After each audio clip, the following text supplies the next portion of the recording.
There's going to be a little bit of a lag too, so between YouTube and what we're seeing. Okay. So just a heads up. And let me make this.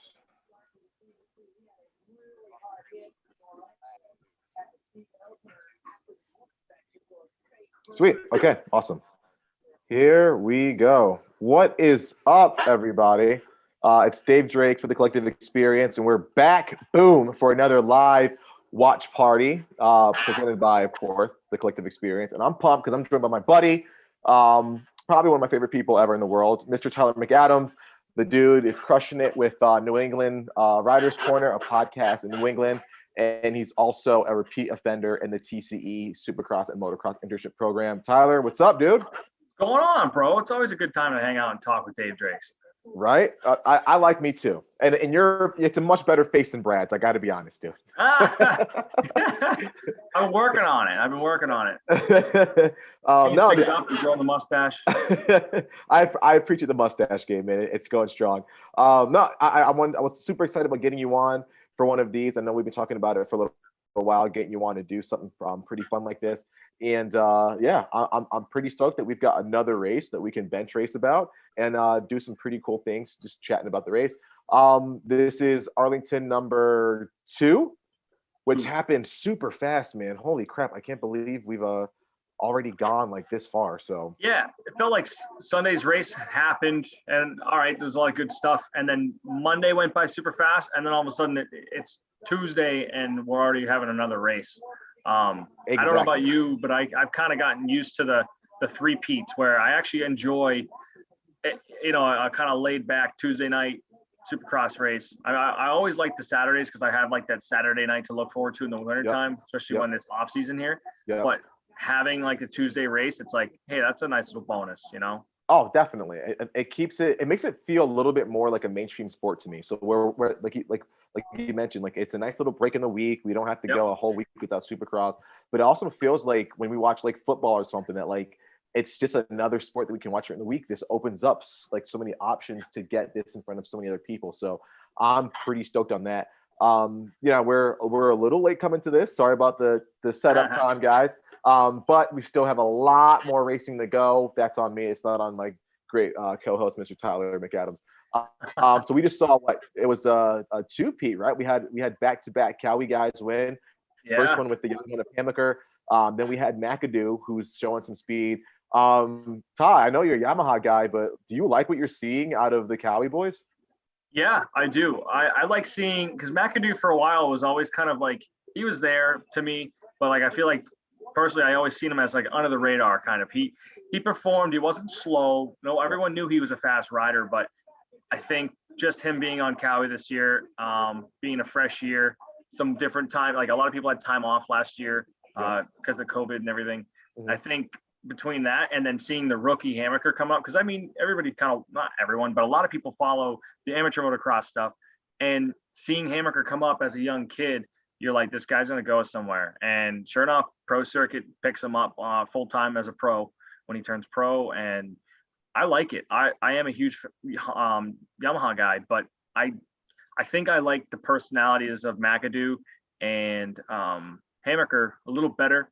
Obviously, I don't know these guys personally, but just from like seeing them on TV, seeing their racing styles, things like that. Justin is a pretty like serious person, I think, and I feel like it's hard to like feel that connection with him, right? Yep, exactly. It's like he's got to put this front on, and I get it. It works for some guys. Some guys don't care. McAdoo's just like, hey, here's me. I'm happy. Whatever. He's happy-go-lucky. Hammaker's a young kid. He has a lot of high goals that are set real high, and he's crushing them. By the way, I mean, first Supercross race, first Supercross season for him, and he's absolutely destroying it, I think.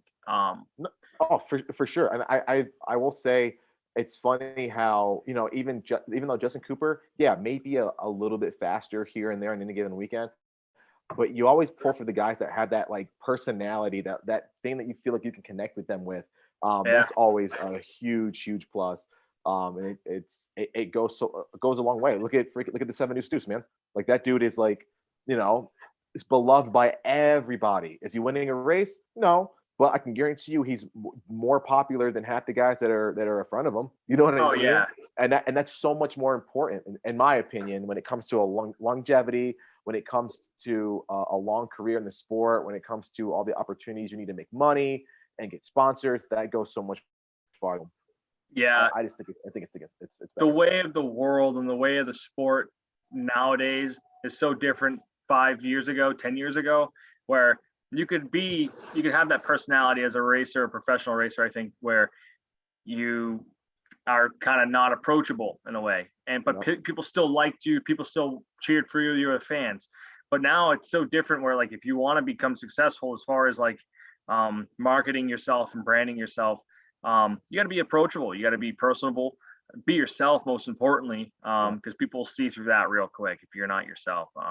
So that's definitely, dude, especially in this sport, man. Man. Oh yeah, people eat you alive. And it's cool because, like, when I went through your program in 2018 at St. Louis, I saw NTECNAT for the first time, and sure enough, man, lived right up to what I've heard. He had kids coming over to him. He didn't shush him away. He had him over, sitting on his bike. He's signing stuff. He's hanging out. I mean, we're talking like 7-year-old kids who don't have any sense of like, hey, I'll ask a question and then walk away. They just like question. They just, they just are so excited to see this guy, and he's larger than life to him or to them. So it's cool that there are some guys, there's more than just one guy in the pits that do that. But, as you get towards the top, the pros, the factory guys, they kind of hide in their trailer. I get it. There's a lot of pressure. There's a lot of effort and time and money spent on them and their own lives to get to where they want to go. So, they have their signing times and they kind of go rest and stay away and stay focused. I get that. But I feel like if there was more professional guys, like factory team guys, that did a little bit more of like what Adam does as far as like being more personable and approachable and stuff like that, I still feel like they can be laser focused if they can learn how to switch that on and off to race. I mean, if you want to get into the whole mindset and stuff, I know, like, for some people there's a trigger that like you just kind of switch and you put that hat on and in your game time, you know what I mean? Yeah. I don't know, some guys can't do that, but like I feel like I could approach McAdoo anytime in the pits and be like, hey man, like, can I ask you a quick question? Or, hey, good job today, or hey, you look good out there. He'd probably sit there and be like, hey, appreciate it, like whatever, blah, blah, blah, blah, blah. Yeah. Just not everybody's like that. I mean, you know that more than anybody, really. You're in the pits all the time. Yeah, man, it's really crazy. It just goes back to, man, like, when you have that rapport with your fans and with people around the pits, man, it goes so much farther. We got a few people checking in. Stillin99, what's up, dude? Thanks for tuning in. Tars, what's up, buddy? What's going on, Tony? If you guys have followed along with the collective over the years, you will recognize this guy, Mr. Tyler McAdams. Tyler, you did mention you did our program, as I'm sure a bunch of people know. If you've watched our vlogs, I'm sure Tyler is in half of them. Give us like a quick minute rundown of like what you thought about the program and what you got out of it. Yeah. So first of all, like my first thought on it was that this has to be like too good to be true. Being able to go to a actual Supercross race and be involved with the rider's program, which the rider happened to be AJ Catanzaro, and he's a privateer, full blown. I mean, I know he's getting help now, but at the time in 2018, it was him and a couple buddies in a van. So Dave's whole program is just like the root of motocross. Help these guys out. This is what it's about. The privateers make the sport go around. And when I got there, I was blown away that I was able to get time on the track, doing the track walk as an intern. I was able to be basically like, it almost felt like full access. I felt like a VIP for the day. It was needless to say, I was hooked. I was 100% hooked. I'm like, when's the next race? When can I come again? It was so cool to experience that side that you don't get to see. And Dave unlocks that for anybody. You took it far and you crushed it, man. As we get ready for the first heat of the 450s, how good does Barsha look on that gas? He looks so mean. He looks so good. It's just crazy good, man. Oh my gosh, I'm really amazed by that. And you know who I'm also amazed by? Freaking Aaron Plessinger, dude. That guy, and look at that out front. kind of grab the holy and is making hay when the sun shines out. Something totally clicked for him. Yeah. So Something what is that, Tyler? Because you're a fast racer. For anyone doesn't know, Tyler is very, very quick, and he stays on a solid program throughout the year. He's probably one of the most serious racers that I know.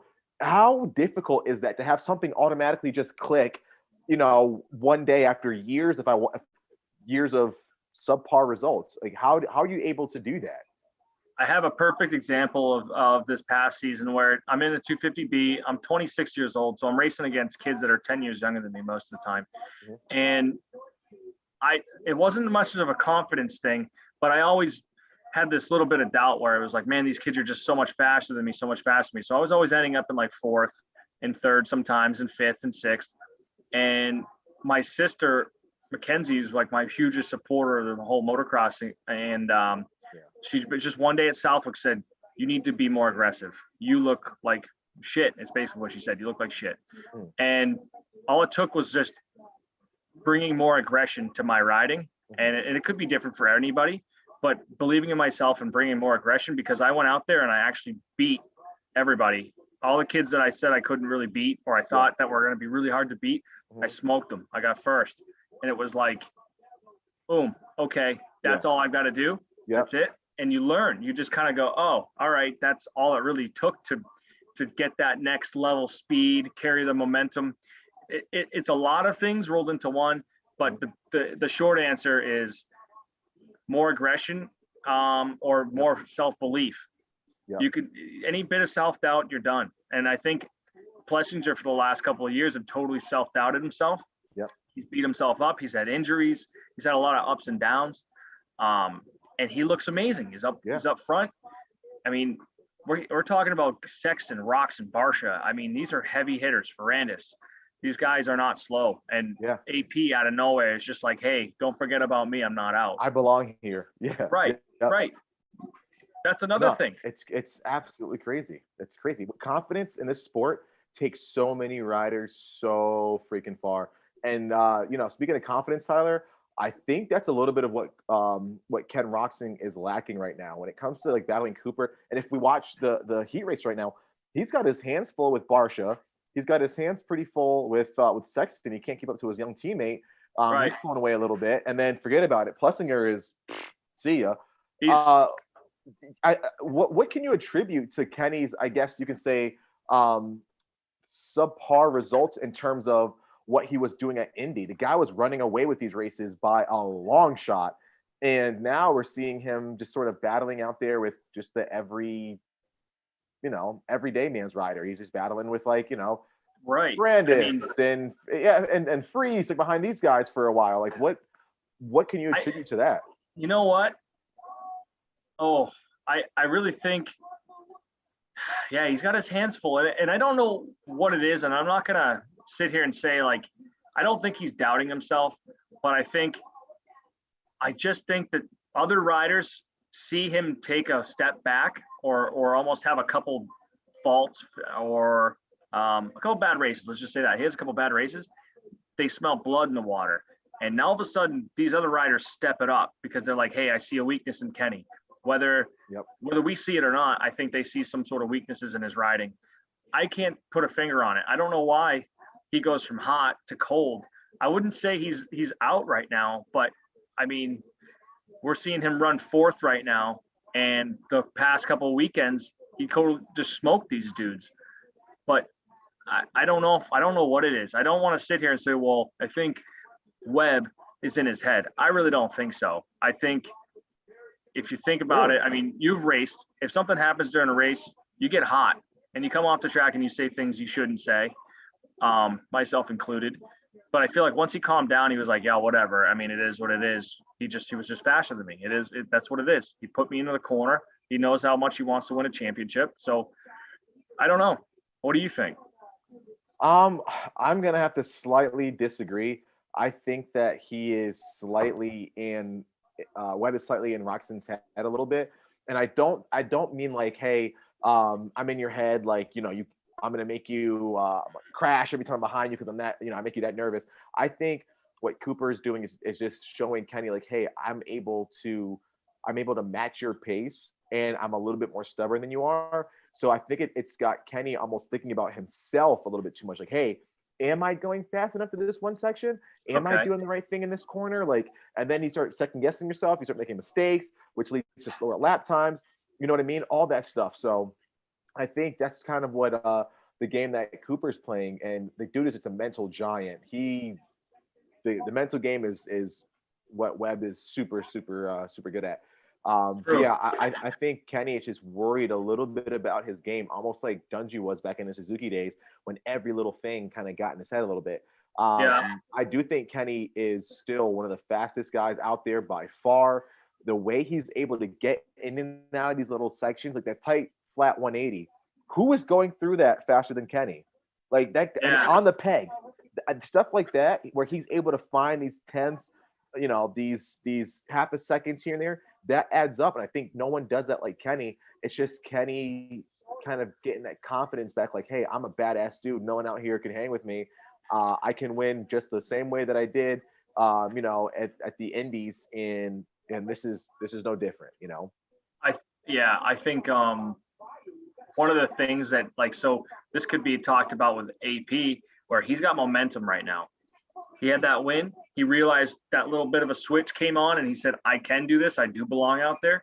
You carry that momentum through your next few races. You can see it. It's proof right now. He's doing really well. So it's the same thing with Roxon. Could be the opposite, though. He has momentum. He's doing well. He feels like a beast. He has one small bad race. As much as he might not come out and admit it, it brings him down. Yeah. And it ruins his momentum, and he starts all over again. And that's probably what that is. He's sitting there, a little bit of self-doubt. Yep. Man, this is the championship series. I got the red plate. I need to win. I need to win. I need to win. He's thinking probably win rather than consistency. And obviously, he needs to consistently beat Webb, which is not an easy thing, because if you don't get a good start, there's just so many variables.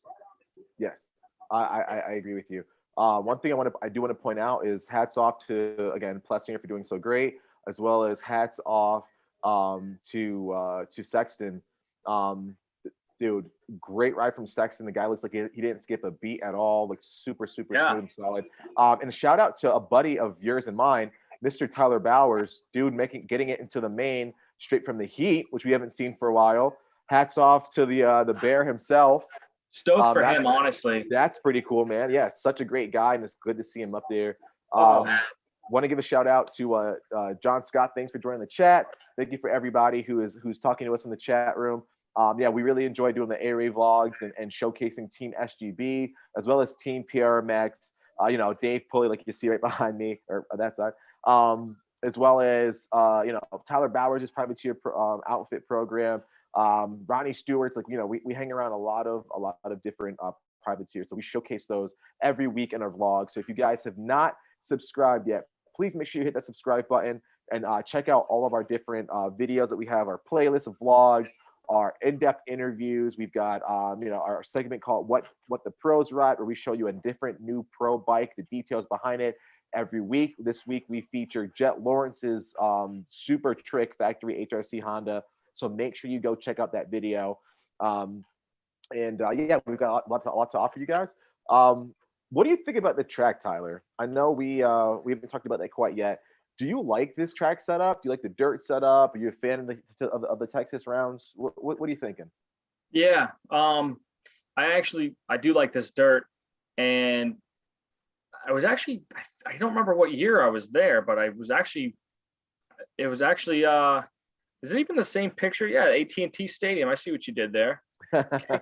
So I was actually interning through you for a pulley at AT&T Stadium, and that dirt is good. I like it. It was tacky. Yep. That was one of the times I got to go on the floor, and I like the dirt.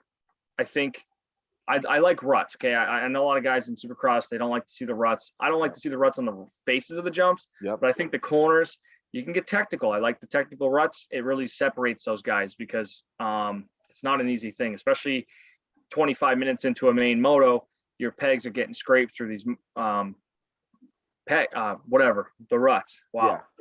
looking for the words, but I like the track. I think last weekend's was a little tame, I guess. Yep. This one seems to have more options in the rhythms. I like how everything's kind of a little bit more peaked.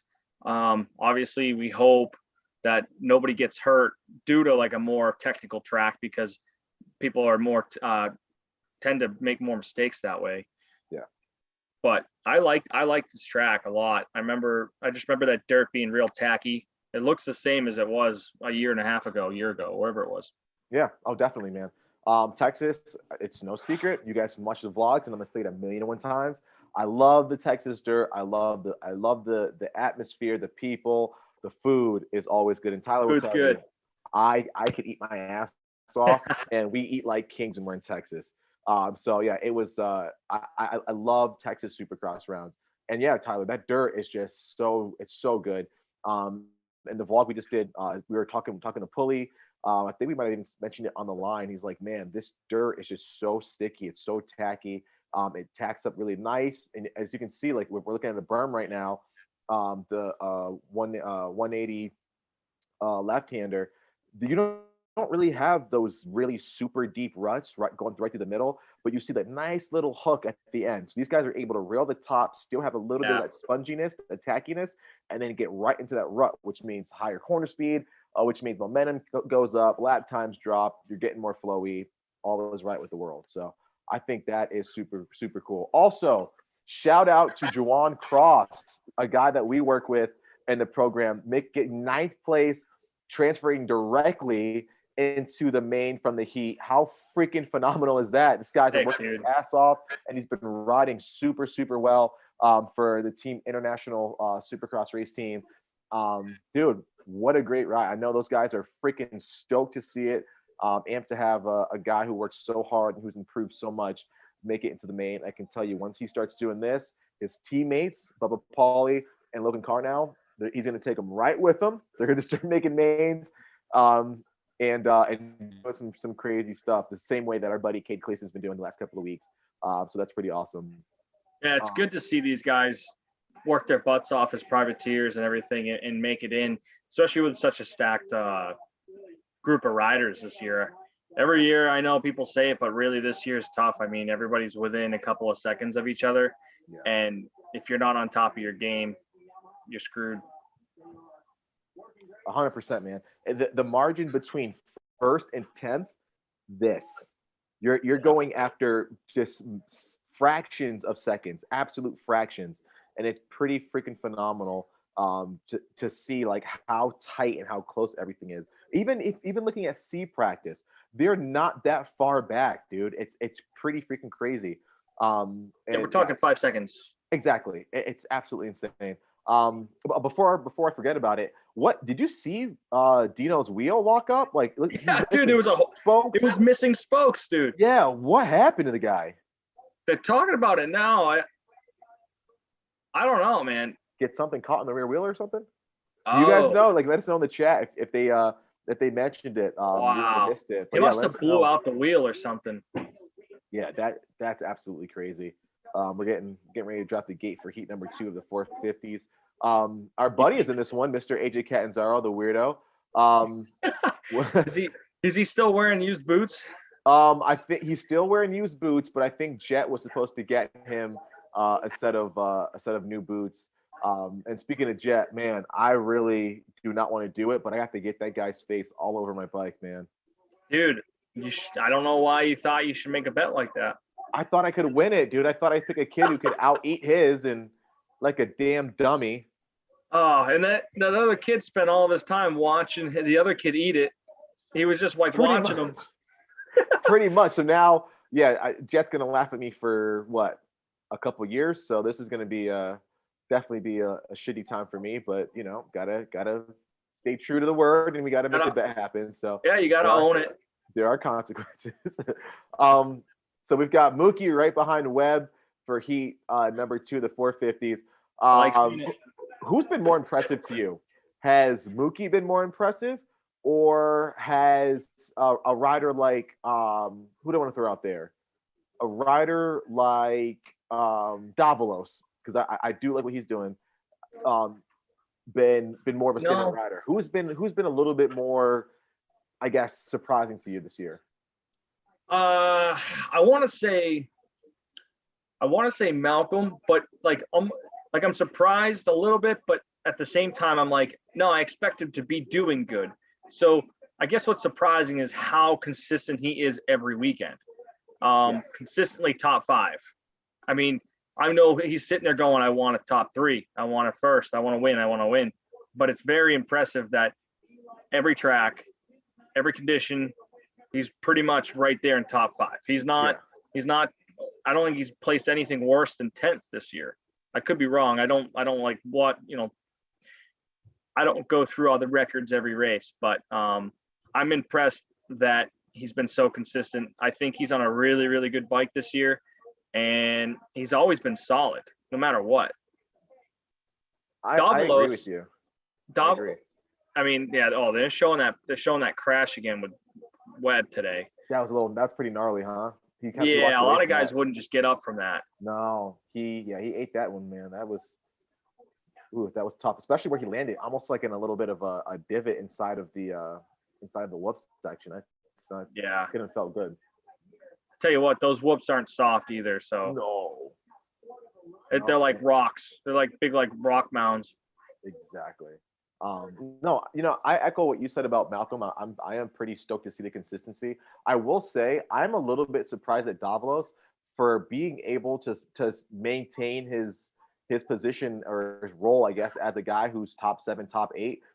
And this year, dude, the guys have stepped it up so freaking much that like I'm very shocked, man. Like there's full factory guys who are barely making it to the top 10, and Davalos has consistently kind of been there. So I'm pumped to see his progression. As Mookie and Tomac battle a little bit right now for that second spot. It's not often that you see Mookie get out whooped in the whoops, huh? I know. I mean, Tomac's turning a light switch on. I think that's one thing that's great about Tomac is that if he needs to turn that on, he just turns it on. He knows how to hold it back or turn it up. And I mean, they were playing some kind of thing on Race Day Live where he was talking. He was saying how, he's like, I turned it on halfway through the race. So he's already conditioned for that kind of thing where he can do the race pace, he can run 3rd, 4th, whatever, but he turns it on like that, and all of a sudden he's out of nowhere. But yeah, it's not often that Mookie gets out whooped. No, that's pretty gnarly, man. I'll tell you what. Those ruts coming out of that really tight, I guess I want to call that switchback area, that right left, that's getting really rutted. I wonder how they're gonna be able to fix that throughout the night, man, because those remind me. So I spent a week at Jimmy Weinert's, and those are pretty similar to the depth and the size that we had to ride for like 4 hours a day. They had us riding 4 hours a day, just about on a turn track that was like mud ruts. And my pegs were always getting folded in, and it looks just like that. It's kind of insane because once you do that for a few hours, you realize how gnarly those ruts get. These guys are going through them twice as fast. Exactly, 100% agree. I mean, Scott's saying that he thinks that Mookie matured a lot, and it kind of goes to what you and I are saying. Yeah, like, he seems more consistent, like John's saying. His starts are super consistent, and he's asserting himself as a guy that is going to be up front. And now speed is one thing, right? It relatively common to see a fast guy, very uncommon to see a consistently fast guy. Yes. So that's what makes it even more crazy to see what Mookie's been able to do this year. Yeah, because not only is it a physical thing, but it's a mental thing to be consistent. You have to, everything you're doing is the same. You have a routine, you stick to it, you have discipline. Anyone that races locally that tries to points chase, you find out what works for you and you stick to it. It usually ends up working out okay, but it takes a lot of discipline to stick with it. And that's usually what helps. 100%, man. Let's see, you're following along on the comments, right? Yep, following on the comments.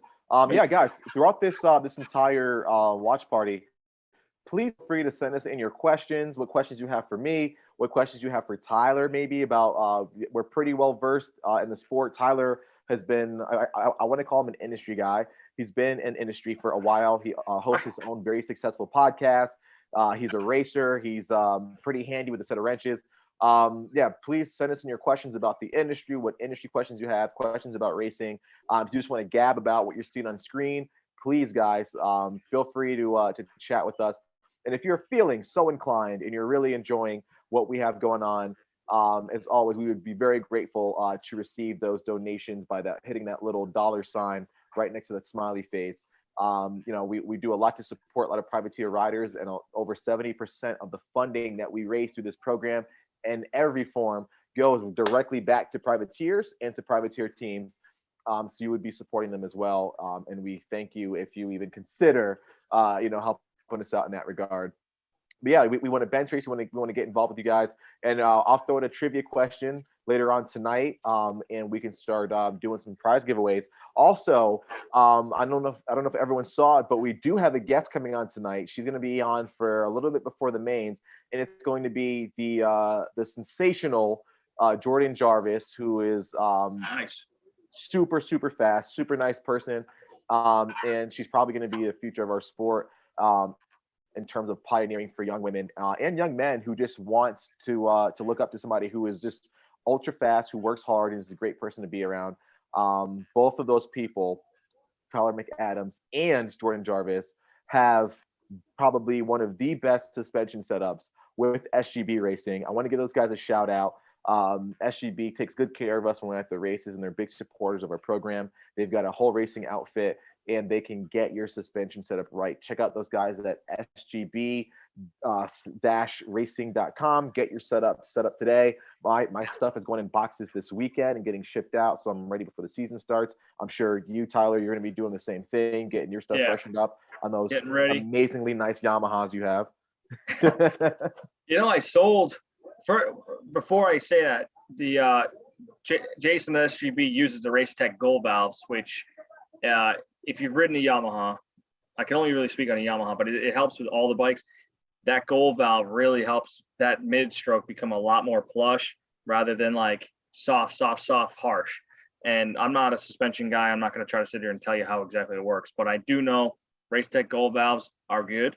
Once you get them tuned in right, it's a very plush system with still a lot of holdup. And I had that on my 250, Dave. Coated suspension and all that stuff. I actually sold that bike after the series. Oh wow! That bike was sweet. I didn't want to let the coated suspension and all that stuff go, but I was like, I'm not going to be running it on the I'll just I'll send some new stuff out. But I was like, I'll sell the bike. It had 157 hours on it. It was a 17. I bought it brand new off the floor. I did two full motor rebuilds, I think. One of them was my fault. It seized the motor. I didn't have enough coolant in there. I'm an idiot. Totally. It turns out my hose had a leak, and I leaked out coolant just enough. And I didn't know. And I went and did like one lap at Crow Hill, and the bike's like acting funny and sputtering. I'm like, man, this is weird. What's going on? And I'm like, I don't know. Tried to kick it. It was sputtering, popping. I let it sit, and it seized right up, locked up. It was done. But that's one of the worst feelings ever. Like when you're on your bike and you can feel just burr, and then it locks. Oh, dude, it's the worst. So it's the worst. That's two bikes now at Crow Hill that I've blown up. I had a 252 stroke that I absolutely grenaded the motor in, and then this. This is my fault totally. And you learn from your mistakes. But that 250 got a brand new motor, fresh suspension, all that stuff, dude. I sold it to a friend of mine. My coach, his kids, they're all on, one's on a 50 and two on 65s, I think. And anyways, he's like, dude, I'm trying to get it back into ride. I'm like, my son's. I'm like, here's a bike, brand new, pretty much. Yeah, take it. Yeah, right. And now I'm selling. So I'm actually getting a 450 this year, I tell you. Nice, buddy. That's awesome, dude. Yeah. Finally, we're on the big boy bikes. Yeah, I accomplished my goal. I wanted to win the championship this year, and then I was like, I think I'm gonna go 450. I think a bike with a little bit more power suits my riding a little bit better. I love to ride the 250 to ring it out and like be aggressive with it. Yeah. But I think, I mean, I hopped on a 350 like mid-season, I think a year and a half ago, Mhm. and I dropped a ton of time on my lap times at one of the tracks. And I'm like, you know what, man? I think something with a little bit more power would be good for me. Exactly, and we see that a lot in the pro ranks too. Like when you're watching a rider like Sexton or like Adam Cincerillo move up, or when AP moved up. I will include AP in this, even though he has had a lackluster couple of years. You do see them sort of they relax a little bit. You don't have to Right. ride the bike as hard. You can almost focus on I just literally have to have my riding technique, not so much my bike finesse of when do I grab a gear, when do I do this. Yeah, that's still important, but it's not nearly as important on a 450 as it is on a 250. So it's almost like it takes maybe half a variable, I guess, out of the thing. So it's actually a little bit nicer when you're on a 450 for those of you that have one, and you're able to literally just give it gas, worry about the brakes, and pretty much keep in third gear the whole track. So I will say Yeah. I do love that part, and it makes quite the difference. Um, for everyone out there who's in the chat, let us know what kind of bikes you're riding, what kind of bikes you want to get for this upcoming race season if you're able to. Not all of us can have nice as bikes as Tyler or Tony, who's in the chat too, peeking in and out. No, Most guys have some sweet looking bikes. I did that one year. Man. I did it. Then I was like, because I did it because I knew I was getting a house. I Yeah. wanted to buy a house in a year or two. So I'm like, all right, we're going to buy the suspension. We're going to do it. We're going to make it look trick. Yeah. And then we're done. We're not going to do it again. Yeah, let us know what you guys are riding. What kind of bikes that you see yourself gravitating to. I myself has been on Cowies and Yamahas. Right now I have a Cowie because I could not turn the deal down. I know we've got a few KTM riders in the chat. So yeah, let us know what you guys are riding. Or what bike you wish you had. Honestly, I kind of wish I had an 05 KX25. My favorite bike of all time. My first big bike. The bike that I felt like I was maybe James Stewart on. Spoiler alert, I wasn't. Let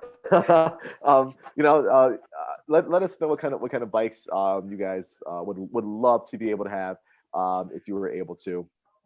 I would love to have a 07 CR250. I know it's a cliche thing because like 07, but like a crispy Honda two-stroke, 250 two-stroke, because I got a 02 CR125, and I love the sound of that thing. But something about a 250 two-stroke with a jetted right with the right pipe,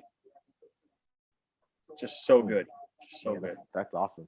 Also, anyone that, because earlier, Dave, you were talking about throwing donations and things like that. If anybody wants to support his effort and effort for the program, Collective Experience shirts. Yes, thank you. I did have a plug on that coming, but yeah, we did our merch drop recently.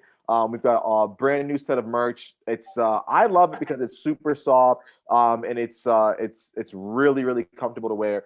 We've got merch lineup of different colors. We've got hoodies. We've got t-shirts. Tyler's rocking the Azure blue. We've got more of a cyan color. We've got a sand color. We've got white. We've got charcoal. Check out the website, thecollectivexp.com. Head to the shop and you'll see our tabs and our links for the various different clothing items that we have.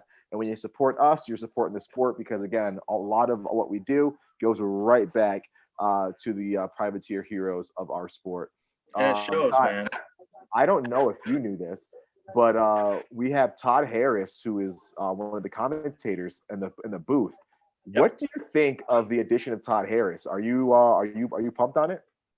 Yeah, the first time I heard him, I think this year or whatever, I was like, "Hey, this sounds like Weege," and then all of a sudden I see the TV show and it's not Weege, and I'm like, "Oh, all right." Still, I'm like, "Okay, I like this guy." Yeah. I think he brings that excitement that, like, I know a lot of people are like tired of Ralph, but Ralph seemed to bring that excitement into it. As Ricky is more of a color commentary, but I think I like Todd. I'm not going to be one of those guys that like rip apart commentators. I don't hate. Everyone's got their different opinions on the stuff. I think the job is a very difficult thing to do. I'm not out there doing it, and I know just from like doing podcasts and stuff and like doing public speaking, it's hard. It's not an easy thing. It is. So anyways, I think Todd's great at it. I like Todd personally. I like the dynamic duo that these two guys have. I know a lot of people have been having a hard time. And yeah, I wanted to comment about John Scott's comment. The 350, I don't know if you're a young rider, vet rider, whatever, that bike is phenomenal for everybody. It's like a pound different than a 450, but it does not feel like one.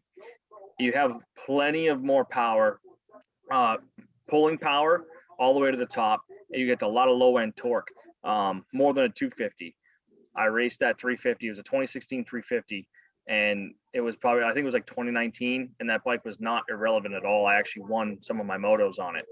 And I mean, not to talk about myself, but just to show how good the bike was, I hadn't done anything to it. I borrowed it from a friend.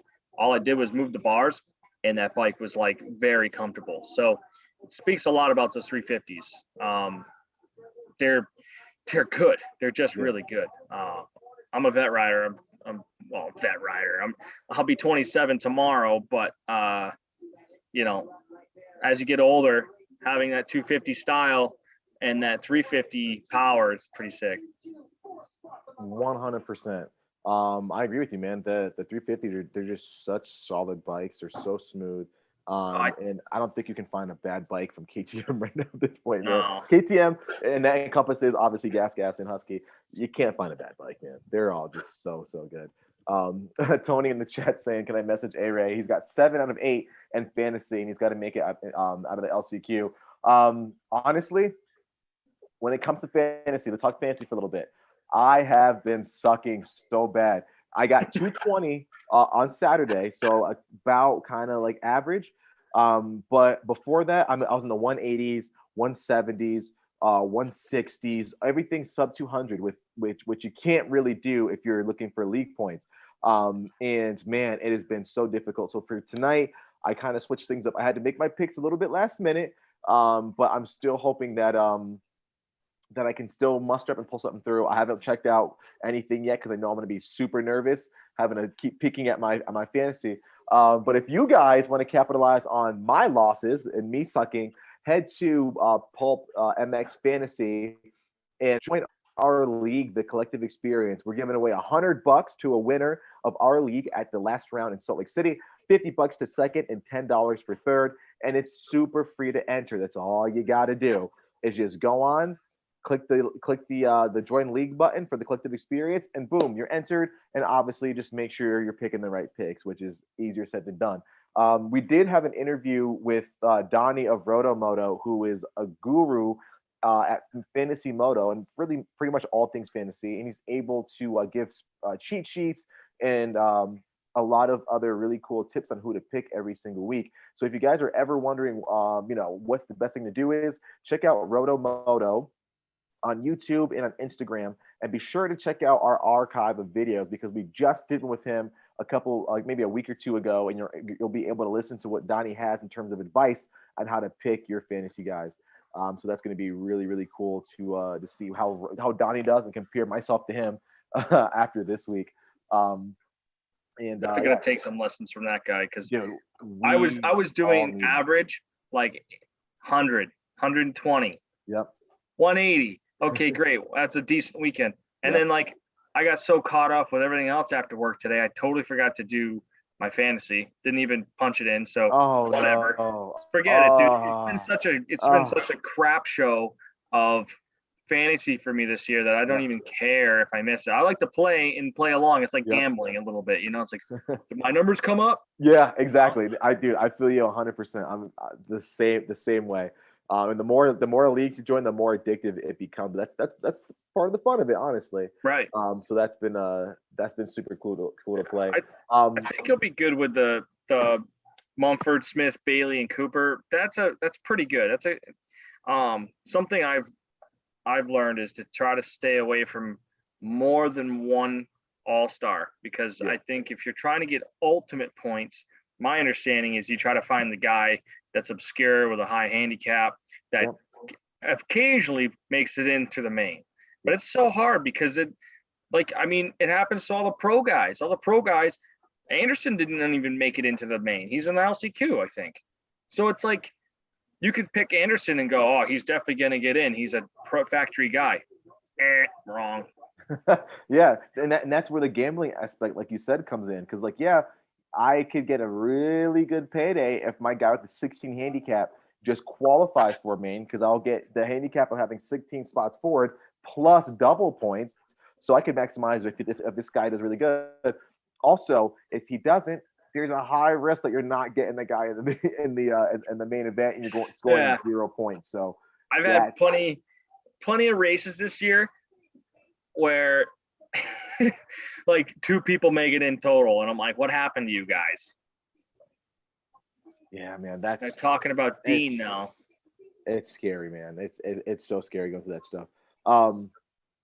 But yeah, so we've announced in our vlog that we're going to start rolling out openings for our TCE MX internship program, and I'm really excited to see how that pans out, because we miss having fans at the races and interacting with them and getting people behind the scenes and stuff like that. So yeah, I can't wait for that, guys. Once you head to thecollectivexp.com, click on the experiences tab, and you're going to see you're going to see that offering. Now, give us a couple of weeks so we can get that all squared away in terms of openings. But we plan to come back and make it happen. So it should be pretty good. Yeah. Ty, what are they saying about Wilson's rear wheel? I missed it because I was just listening to your beautiful voice. But from what I understand, something catastrophically happened. I'm okay. We'll be back out for the race is what I got. Okay. But I don't think I just have a feeling the bike wheel the wheel exploded. And John, 48, that bike, you're gonna love that bike. I know a lot of vet guys that have those bikes. They go get a 450, they hate it. It's too much. It's a lot of bike, blah blah blah, whatever. They grab a 350. I mean, I know a lot of guys out here in the Northeast that run 350s that love it. So I don't think you're gonna hate it. I mean, you make it your bike, you're gonna be happy. I almost grabbed a 350 this year. I really did. Yeah, that's a solid bike, man. It's so good. Our buddy, or everyone's buddy, AJ Cat, loves them, even though he's a Cowie guy. He still really enjoys all the offerings of the KTM lineup. So that just goes to show. Yep, we're getting ready to drop the gate on the LCQ for the 250 class. Ty, who would you have picked that you think would have ended up in the LCQ if you were able to make your fantasy picks on time? Who would I have that shouldn't have made it into LCQ? No, I'm saying if you were able to make your picks on time, who's in the LCQ right now that you think you would have picked? Oh, I definitely would have picked. Let's see. I mean, that's tough because Cheyenne Harmon's one of those guys I'd probably pick. Steinke, I'd probably pick him. I know, like Masterpool, I picked him last weekend and he didn't go. I think he made it out of the LCQ. I think he got first or second. So, yeah, those are some of the guys. I mean, any of these guys, like you got Fry. Fry's on Monster Energy Star Yamaha. Yeah. And he's six. That's still so insane to me that we have factory riders who are in the LCQ, man. It's absolutely insane to me. And but again, we keep saying it's a theme. These guys have stepped it up so incredibly this year that like that's kind of the norm. You know what I mean? Yeah. Just seeing stuff like that, man. It's and absolutely nuts. I can smell a couple takeouts in this LCQ. These guys are off for blood right now. Keys, Hicks, Surratt, Fry, Supercross, it's gonna be a knockout. Yeah, and Hardy Munoz has been working his tail off, and he's been having a lot of bad luck recently with just getting into the main. And he's in the last final spot, dude. Someone's gonna punt his butt right off the track. Yep, 100%. Also, a quick side note: we mentioned the internship program that you did earlier. We had another intern do a residency spot with AJ for a round or two, and he's been I think he came back once or twice since then, and he actually landed a role with the AGE gas team, which is Supercross's mechanic. So I talked to him this weekend, and he was absolutely stoked to be part of the program and have had that lead to a career for him in the industry. So if you guys are Damn. wondering, does this program work? Yes, it does work. We do land people in the industry working with their dreams. So again, if you wanted to partake in that, always feel free to reach out anytime. Leave us a comment or hit us up through email, contact@thecollectivexp.com, or skip that part, go right to thecollectivexp.com and click on experiences and make sure you enter these programs when they are available. Yeah, that's sick, man. I didn't even know about that. That's it's super cool, really rewarding and gratifying, and I just want to keep making sure that we keep helping as many people as humanly possible. Yeah. What do you think about Cody Schock right now, man? How good has he been looking the last couple of races? Good, but he's got to be better. Dude, somebody who got punted? Michael Hicks got taken out or something. Oh, jeez. Okay. Maybe he took himself out. Yeah, he took himself out. Oh, there might be a bit of a delay with our broadcast here. Whoa. Yep. Okay. So what? I can't get over that crash. Oh. Good Lord. Yep. Going through the whoops and just yeah. He's calling it. Your own worst enemy. Ooh, boom. So kind of go back to your question. What was your question? Ooh. I don't even know anymore, man. This crash kind of took me out of it. I can't even I'm like, oh no. Oh, what a bummer, man. That's tough to end your night early. Cody Schock, okay? Yeah. So usually he's not a guy I see in the LCQ, if I'm right. I think if I remember right, he's usually just a guy that's always there. He's in it. But in the past, yeah, he has, yeah, for sure. And I just think it shows that there's a lot more competition and a lot more stiffer competition nowadays. And I think, I don't know everything, obviously that, but my opinion is I think over the next 5 years, it'll fade a little bit. Some of these guys are going to get out. Some of these guys are going to either retire, or you're going to have some privateers that are like, no, I'm just going to hang it up. I'm not going to do this anymore, whatever it might be. And you'll have obviously some new up and comers come in, but I think it'll kind of get back to how it used to be 10 years ago, or even 5 years ago, where you had a lot of 4, 5, 6 front up and runners, and the rest was free game to the guys that showed up. I just think it'll be opened up a little bit more, but that might not be a popular opinion, but that's how I've been thinking about that a lot lately, where I'm like, I bet you it comes and goes, it fades in and out. It's a cycle. No, I agree with you, man. I'm just impressed that I was talking to Brad about this in our live show. We didn't know much about Cody Schock a couple years ago. We saw his name pop up. We'd say, who the heck is that guy? Now, I can tell you, dude, you give this guy another season or two, he's going to be a household name. And he's going to be a podium threat. I really believe that. The way he's been able to make progress over the last year and a half, 2 years, it's just been nuts. And we also have the young Ty Masterpool in third place. This might be his first transfer spot for Supercross. I'm not sure. I just know the kid is super talented. And I think he might be more of an outdoor specialist. He's very good outdoors, dude. Yes. Yep. Exactly. I just see that battle between Thury and Schock. Yep, I'm seeing it. Seeing it now. Yep. Yeah, we got a little bit of a delay, but man. Oh. So Thury is actually a really good rider. Dude is super solid.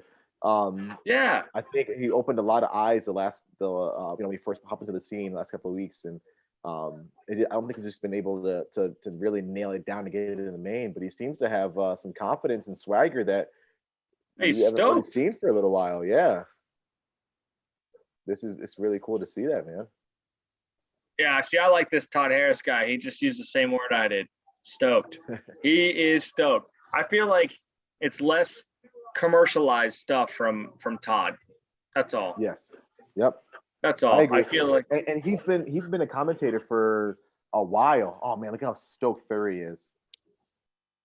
Look at him, just elated. Could you imagine how excited I would be if I won one? Dude, come on. Yeah, man. Like I can't. There was who was it? One of these races this year. Yeah. It was one of the younger kids that hadn't had one in a long time. Oh, it was. I think it was McAdoo at Daytona. Yeah. And I watched it, and I got goosebumps because like I could like feel that. Like I could just. I'm watching his energy, and I could feel it, dude. I was like, oh man, he's got to be just out of this world. Yeah. Because like I mean I can relate to it a little bit, not Supercross style, but like you have all this stuff that comes through, like you go through all this stuff during like the week, working on the bikes and all this stuff, and then you have a good weekend and you get like a moto win or something, and it's like, yes, okay, like it just feels good to get that. So it was really cool to see that kid be able to like put it all together finally, and just it was cool to see his emotion through the TV, dude. I know you were there, but yeah. I wanted to go this year, but I decided to go get smoked at Jimmy Weinert's for a week. Oh man, that was tough. That's not too bad. Getting some riding time in is never a bad thing, and plus you've been to so many of these things, man. We'll kick it into gear definitely for next year. Going back to the chat, saying what's up to Dr. Rebecca Raj, who is slowly becoming one of my favorite people to talk to here and there. Yeah, that's awesome. I'm trying to get her the app just to talk to you. Yeah, I'm trying to get her to come out to a few races. So we'll see if we can break her in and bring her to a moto or something. Oh yeah, you gotta just experience. And who doesn't want a doctor hanging around, right? Come on, man. Like the wealth of knowledge alone. Come on. Everybody feels better with a doctor around. Just especially one as caring and as compassionate as Dr. Rebecca Raj. So yeah, thanks Rebecca for joining us and doing this. I appreciate the love and support as always. You're fantastic. Mr. Tyler McAdams. Yes. I have a question for you. Okay, I might have an answer for you. What is one place in an LCQ that you would never want to be? What position? Last. Because that's the hardest one for you to like. You only got 4 minutes to make up all those spots. Yep. So mentally, you train yourself to be like, it doesn't matter where I'm at. I'm just going to ride as hard as I can. Yep. But again, it's very hard to think like that. And you could just already defeat yourself. And you see it happen a lot of times. A guy does a lap or two last on the LCQ and goes, whatever, I'm just getting off the track. I don't think you'd see that guy making it into the main very often because he's got the mindset of just quitting. That's where I don't want to be. I wouldn't even want to be, 15th out of the 20, but you get what I'm saying. It's a hard thing mentally because even if you don't go through it or, just don't quit. I don't know. The mentality, like you guys, everybody spends so much money to get there. And it's like, you might as well get your time on the track. Oh, definitely. So my place would probably be fifth. That has to be the most nerve-wracking and scary position to be in a race, knowing that, like, hey, I have to go faster and make a move on this guy to be able to get into that transfer spot. Also, I have 2 or 3 dudes behind me who want my spot more than anything and will put me into the freaking cheap seats in a heartbeat. You know what I mean? Also, if I stay in this position, say hold them off, but I'm still fifth, I'm the first freaking loser. I was this close to getting it in. So I would absolutely hate that position. And a lot of guys say it, man. They're like, dude, the worst place to be in the LCQ. I would never want to be fifth. Also, I don't think I'd want to be first and then drop anchor. That has to be horrible feeling. You know what I mean?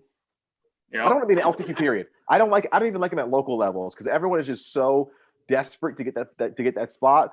I'm just like, I'm riding and I'm like, everyone's just freaking, wanting to kill each other. So yeah, no, it is so true. Yep. I feel like I'd get fired up if I was fifth. I would like totally just click it up a notch. Exactly. And we got a close-up shot of AJ Cat. Yep. Albert the gate dropped on my screen.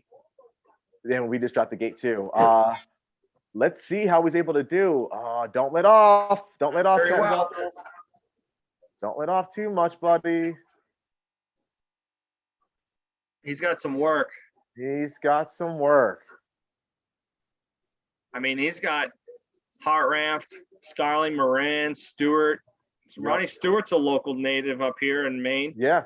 That's really cool to see him out there. And one of the nicest guys, man. Oh, love talking goodness. to the dude. He's so nice. Loves talking to fans, and he's just so passionate about the sport, and he's just really grateful to be there. Ronnie's definitely definitely notable to talk to at the races if you guys can. Check out who's in fifth, the spot that I wouldn't want to be in. Like I said, who's in fifth, just behind Ronnie Stewart, and that's Jeremy Smith, man. The guy has been seriously having some great rides, and everyone under the SGB Racing has been saying, like, man, watch out for Jeremy. He's gonna wick it up one day. Watch out for Jeremy. The guy is a stud. And look at this, man. He's after it. Also, we've got a couple other buddies in this one. We've got Alex Ray. We've got Cade Cleason.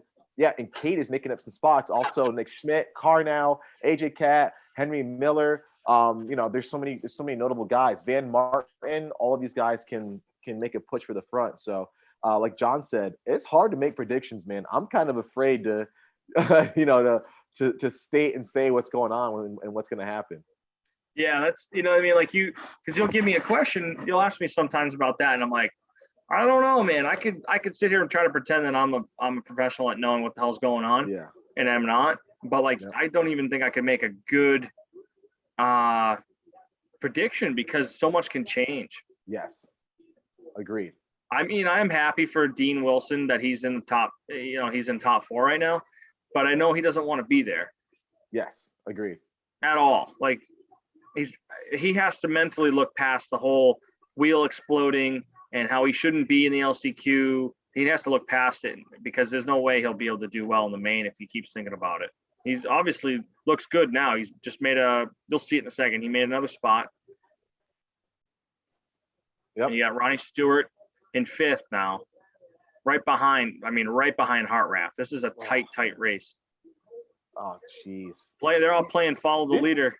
This track is pretty darn tight also, man. Like it's pretty nuts just how like jam-packed the lanes are. I mean, you really can't get that much speed up.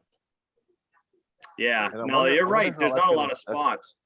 There's not. I wonder how that's going to shake up for when it comes time to make like some serious passes. I can't imagine that these guys are going to have just boatloads of options out there. They're going to be very creative. So maybe that means that if Kenny does get out front, that's a little bit more of an assurance on him that like, hey, I won't have Webb coming by to try to take up my front wheel.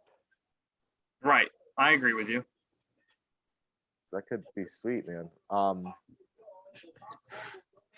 This race is actually this is heating up to be pretty good, man. What a stud Dino is in the whoops. Holy crap. He's very good. He doesn't give himself enough credit, I don't think. Yeah. No, I agree with you. The guy is he's a I think he beats himself up a little too much about certain things, and I get it. He wants to do the best that he can, but I think he needs to give himself a little bit more credit. I 100% agree with you. He needs to get out there. I think he can obviously get around Moran's and have himself a nice clear track. And speaking of clear, if you guys want to improve your vision and ride with some extremely clear and super stylish goggles, check out our buddies at Flow Vision Company. Flow Vision offers a wide variety of insanely stylized and super high quality goggles, all at a very, very affordable price. Check out those guys. They're super nice people. They are grassroots. They care about the amateurs just as much as their top pro riders, and they build products that are made for the everyday racer all the way up to the top guys. And I can guarantee you will not find a goggle setup that you don't like. Definitely check those guys out and tell them the Collective Experience sent you. Ty, we've only got a few seconds in this thing. We've got a little bit of a swap in position. We've got Cade Clayson right behind Brandon Hartranft. Do you think Clayson's going to be able to get it done? Yeah, I think so. He's already on top of Hartranft now. Yep. He's gonna have to clean out Hartranft if he's not gonna like it. But here he goes. Here he goes. Yep, took him. Oh. He can't. What did he put his hand up for? Hit him. Come on, buddy. Just smack him, guy. I don't know what to tell you. Smack him. They're doing a little bit of the cat and mouse game now. Oh, good Lord. Oh, I wish you didn't Cade have riding with a whole different confidence this year. A couple, or even beginning of the season, Cade would have let this fluster him like really badly. Now he's like coming back with a vengeance. Like he actually deserves to be there, which he does, man. Yeah, he does, and he needs to believe himself a bit more. And as you'll see, as your broadcast is catching up, he just needs to make some contact. I get it, but you gotta show him a wheel. You gotta put a wheel in his front wheel. How bad do you want it? That's really what it comes down to.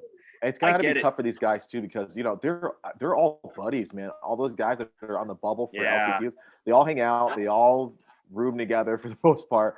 They all know each other. So, oh, come on, Cade. Jeez. Yeah.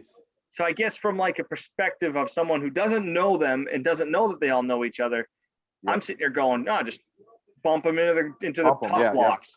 Which I think if you're able to do it in like a I don't want to say like a buddy way, but oh, can you get it done? Can you get it done?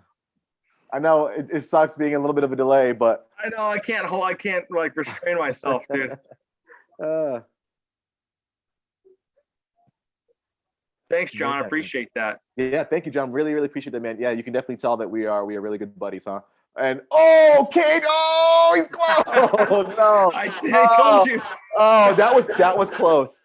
You should have just cleaned him right out. That was close, man. That was close. Didn't AJ Cat and Cade Clayson take each other out at one time, and AJ went into the tower? So Indy 2017, I think. AJ and Cade were like, it was what, 4th and 5th, I think, or 5th and 6th. Yeah, last position. Last position. And I believe it was Cade that came booted in him and just smashed him. And AJ tried to get his bike over the finish line, so he dumped the clutch and sent his bike skying through the air into the tower. It was hilarious. Jerseys were ripped. Guys were angry.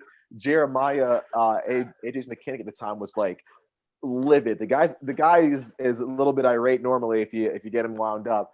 Yeah. But still one of the nicest guys when he's chill. And man, he was steaming out of the ear. So that was actually really, really funny to see. But it made for some good stories. And now we've got something to talk about for at least another 40 years to come. So that's yeah, no kidding. Well, that's the thing. Jeremiah Ellis is very particular with his bikes and the bikes that he takes care of. He's an extremely good mechanic, very good. So I even got to see, he was working on Roxanne, the KX 125 at Red Bull Straight Rhythm, and he was like, no, you got to wash it like this, you got to do it like this. And I remember someone else went over and started like cleaning the bike, doing something. He's like, who is that guy? He shouldn't be doing it. He's doing it wrong. And I'm like, dude, I don't know. You need to go handle that if that's your like. No, man, I have nothing to do with it. That's not mine. So I forget about that sometimes. So again, for those of you guys that don't know, Tyler, because he was in the program and did a great job with helping so many riders, got the invite to go to Red Bull Straight Rhythm with us and kind of just hang out, have fun, be a fly on the wall, lend a hand when he needs to, as well as a bunch of other cool opportunities.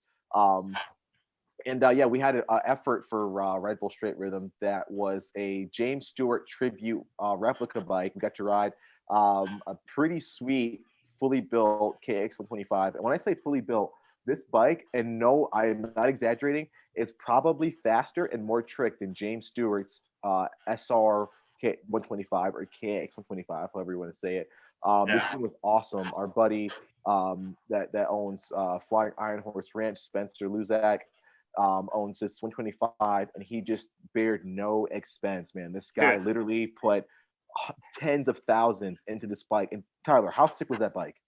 It was everything you dreamed of for a build, and then some. And I think he kind of spilled the beans to us there, and I think he did later on how much he spent. I think it was like a $30,000 build on a 125. Yep. And then if you follow him on Instagram, he's still taking the bike apart and doing more trick parts, one-off parts from Japan, and gets this one-off part coated, and they only made 3 of these, and I have 1 of them, and it's like, what the hell, man? Yeah, yep. It's good It's for him. absolutely insane. Yeah, it's so sick to see them being built like it's that. Great. Yep. Speaking of a 350, he did a built 350. That thing was unbelievable. Yep.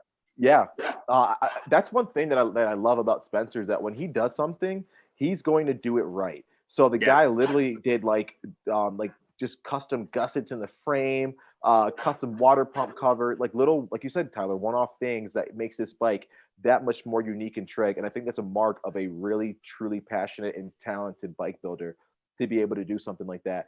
But yeah, I mean, that whole day we had, it was super fun. We got a chance to film at Iron Horse, Flying Iron Horse MX. And I'll tell you what, that's probably one of the most scenic tracks you'll ever see. It's out in Utah. We had a blast filming the promo. And Straight Rhythm was just that much more fun because we had the whole group there. We were all enjoying each other, and we were just there for a passion of throwback 2 strokes. What a blast it was, man. There's a whole group of us.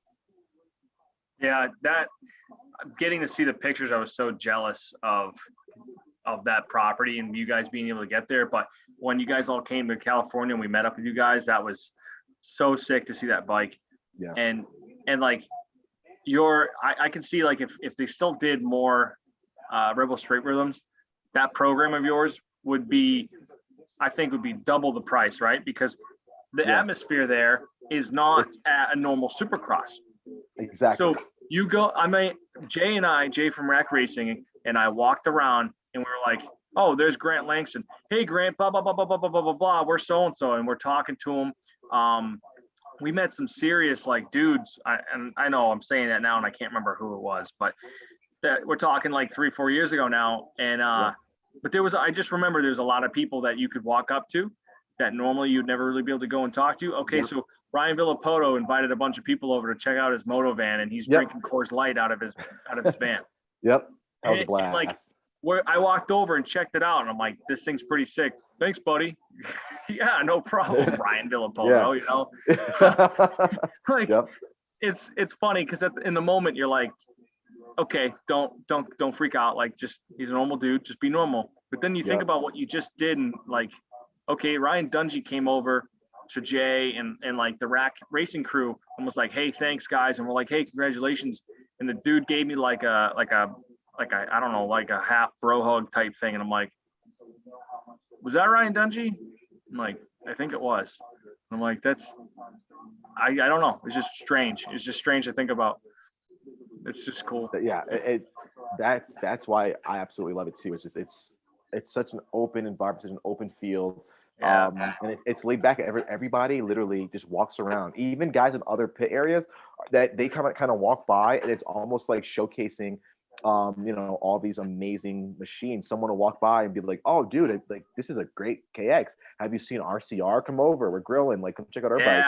And you go over, and it's like, "Oh my gosh, this is Cole Seeley's bike," and everyone's just like, "Hey, come on in," and you know what I mean? Stuff like that. Like, it was absolutely insane. Just how open and relaxed and fun it was, man. That's some of the best times I think I've had have been at that race. That's something that somebody was telling me that was a little bit older than me, that said that's how the pits used to be at the pro races. Yeah. Supercross and motocross back in the 80s and 90s, it was like chill. Everyone had their box vans, and it was, you have your serious moments, obviously, but for the most part, you walk over, hey, I'm so-and-so, hey, nice to meet you, blah, blah, blah, blah, blah, and you just hang out and talk with people. Yeah. Somewhere in the line, the dynamic changed, and just the way of the world went differently than how it used to be in the 80s and 90s. But yeah, sadly, that's I know. That would definitely be a cool mix-up. Yeah, I'd love to see that. But again, once you start getting more money thrown in, things get a little bit more professional, then things kind of Ricky, go. You got guys like Ricky that step up the training program and things like that, and so everything starts to change, whether they see it right away or not. Things change. Yes, exactly. Like I said, when money comes in, things change a little bit different. And speaking of money, if you guys want to find out ways to save your money and to acquire some decent savings because of great techniques when it comes to allocating your money, check out the great folks at Overshare Advice and Planning. We've partnered up with those guys for a couple of years, and they've done phenomenal things for a lot of people over the years when it comes to financial planning. We did a whole video of how to save money when it comes to your racing efforts and how to set yourself up better for the future. Because all too many times we hear about guys saying, hey man, I loved racing, it was super fun, but I had to get out of it because I couldn't afford it anymore. And that's what we don't want to happen. We want to keep as many people in the sport as possible. I want to make sure that everybody has the financial savviness to set themselves up for a great, prosperous future to be able to do what you want. So again, check out those guys at Overshare Advice and Planning, and they are linked below. Let's over to the chat. John Scott, heck yeah, his girl sure doesn't want him to hear him ramble. I can relate to that 100%. I'm sure you can too, right, Tyler? Yeah, I left in so if anyone's watching, they don't know, I'm NERC, New England Rider Corner. But yeah, my girlfriend, she don't mind the Supercross talk, but she left. She was just like, no, I'm good. Just let them talk about stuff that I don't know anything about, and she don't care about it, and that's fine. Yep, exactly. It's fine. I feel you there, man. Why don't we start throwing out some trivia questions? Not sure how many people will participate with this one. But since we've got New England Riders Corner on there, I want you guys to see if you can name. We're gonna go 4. Actually, you know what? 5. Let's go with 5 pros from the New England area. I'll say 1970s to present. 5 pro riders who are on who were or are the pro scene that are from the New England area. So that's help me out. That's Maine, New Hampshire, Vermont, Connecticut, Rhode Island, Mass, and that's it. Pretty sure. That's it. That's all of them. Yep. Any guys from that area, let us know. 5 New England pros. Yeah, there's a lot. There's a lot. There's a lot. You can. So 5. I'm making it easy for you. Just name 5. Yeah, if you can. Yeah, if you're not from New England and need to look it up, you can probably Google it pretty easily, which is I'm sure isn't against the rules. I'm not sure, but I don't want to make anyone think they can't cheat or anything, but. There's actually quite a few pros that, like, guys that still race I've talked to on the weekends and stuff that race in the 90s, and they used to race Supercross. They still show up. One of them, I'll give you a hint, one pro went to Loretta Lynn's this year, and I believe he won like 2 motos in like the 50 plus class or something like that. Guy's a beast. And yeah, I mean, I've seen photos of him hanging out with McGrath like in the 90s, talking to him at the gate and stuff. It's pretty cool. Yeah, how much fun that had to be back then in the 90s, racing, and things were a little bit more open and stuff like that, man. But I do watch everything pre-Stewart, pre-Reed, and sometimes I'm like, man, those guys did a lot for the sport. Holy crap. The way guys ride like now versus the way guys rode back then, it is night and day difference, man. Night and day difference. One thing I know, I was watching old footage of James Stewart, probably like 06. Yep. And I wasn't like watching it and going, oh, that's a different riding style than what I've seen. It was normal to me because he literally looked the same as the guys do now. Yes. Think about that. Yep. Over 10 years ago, 12, 13, 14 years ago. Oh, yeah, 12 years ago or so. I think. I'm not good at math. Whatever. Well, he went pro in 02. So, dude, that's like almost like 18 years.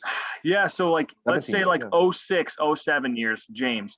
He's scrubbing. He's whipping. His riding style, the way he's throwing the bike around. It's pretty incredible. I don't know. I saw that and I said, I don't see any difference here between the guys now. And you think about that, and it's that one rider that set a different tone of riding style, and a lot of guys follow now. Yes. I agree 150%, man. John says, does Barsha count?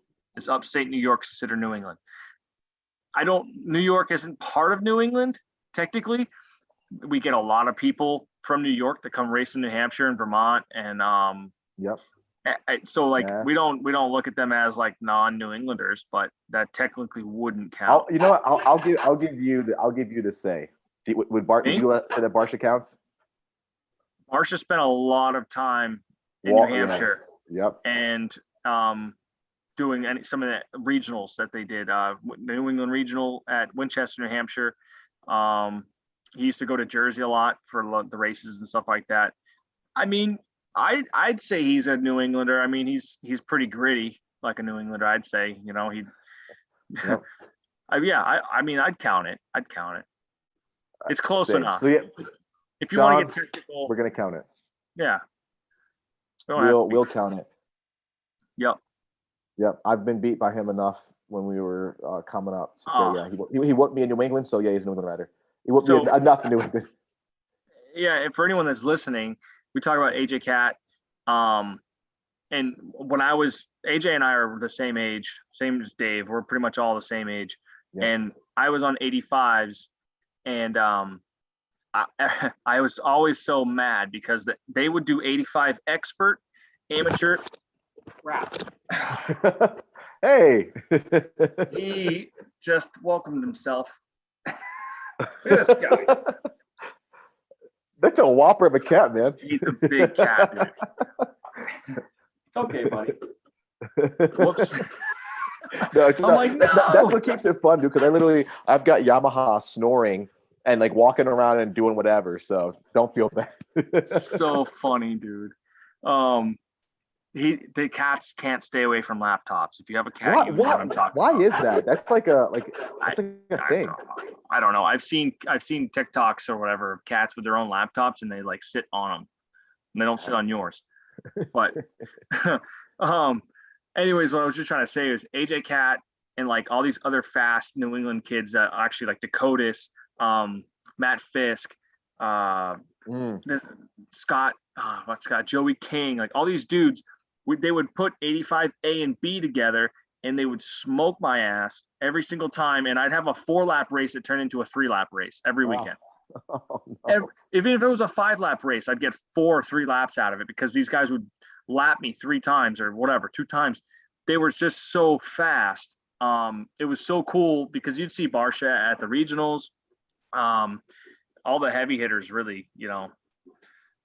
And I don't know.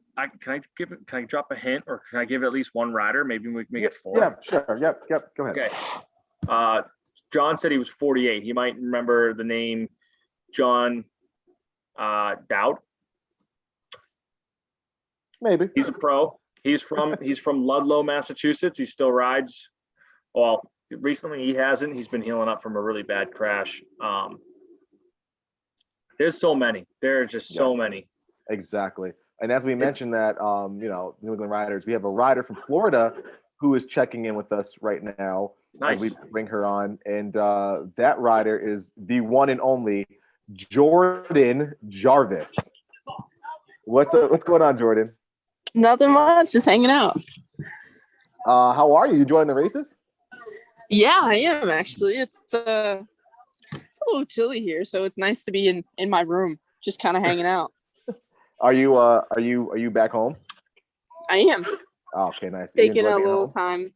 Yeah, taking a little time to just kind of recuperate and get my mind right and really start pushing hard and training for outdoor nationals. Yeah, so you were in Florida for quite a while, right? You were grinding pretty hard. Yeah, I was in Florida for I think like 3 months.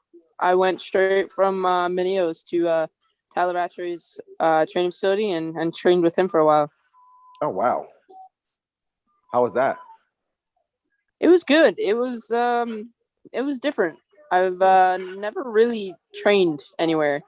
I would get a week in here or there at SOB on spring break or during the summer, but that was about it. The most I've probably ever trained is for a week or 2. So it was different to be there for that long. Little bit of a change. So for the one person out there who doesn't know who Jordan Jarvis is, Jordan, give us a quick rundown of yourself as well as some of your accomplishments and accolades. I am a professional motocross racer. I am working my way into Supercross. Not this year, unfortunately. That was the plan. But I crashed and hit my head pretty good. And just kind of decided that Supercross wasn't going to happen this year. Just want to make sure I'm 100% ready and healthy to make for something that's extremely difficult. Yeah. I'm a Loretta Lynch champion. I've done a lot in my years of racing. I'm 19 years old. Actually, my birthday's next week. Happy birthday. Thank you. Yeah, happy early birthday. Yeah, early birthday. Yeah. Do I have to get you a present? I'm a March baby too. Oh, yeah? Yeah, St. Patty's Day tomorrow. Oh, that's awesome. Right. Yeah. March is a good month. It is a good month. My birthday was. I feel left out. I don't have a March birthday. You're missing out. It's best month. Hey Jordan, I got a question. So you said you were down at Tyler Rat Race. Was that the first like legitimate Supercross track that you've trained on and practiced on? No, I mean I've spent some time on Supercross. I did arena cross for several years, and I also did the futures for, I think it was just last year. But I also raced Monster Cup 3 times. Okay. So I did some super for that. Definitely not to the extent that I trained this year.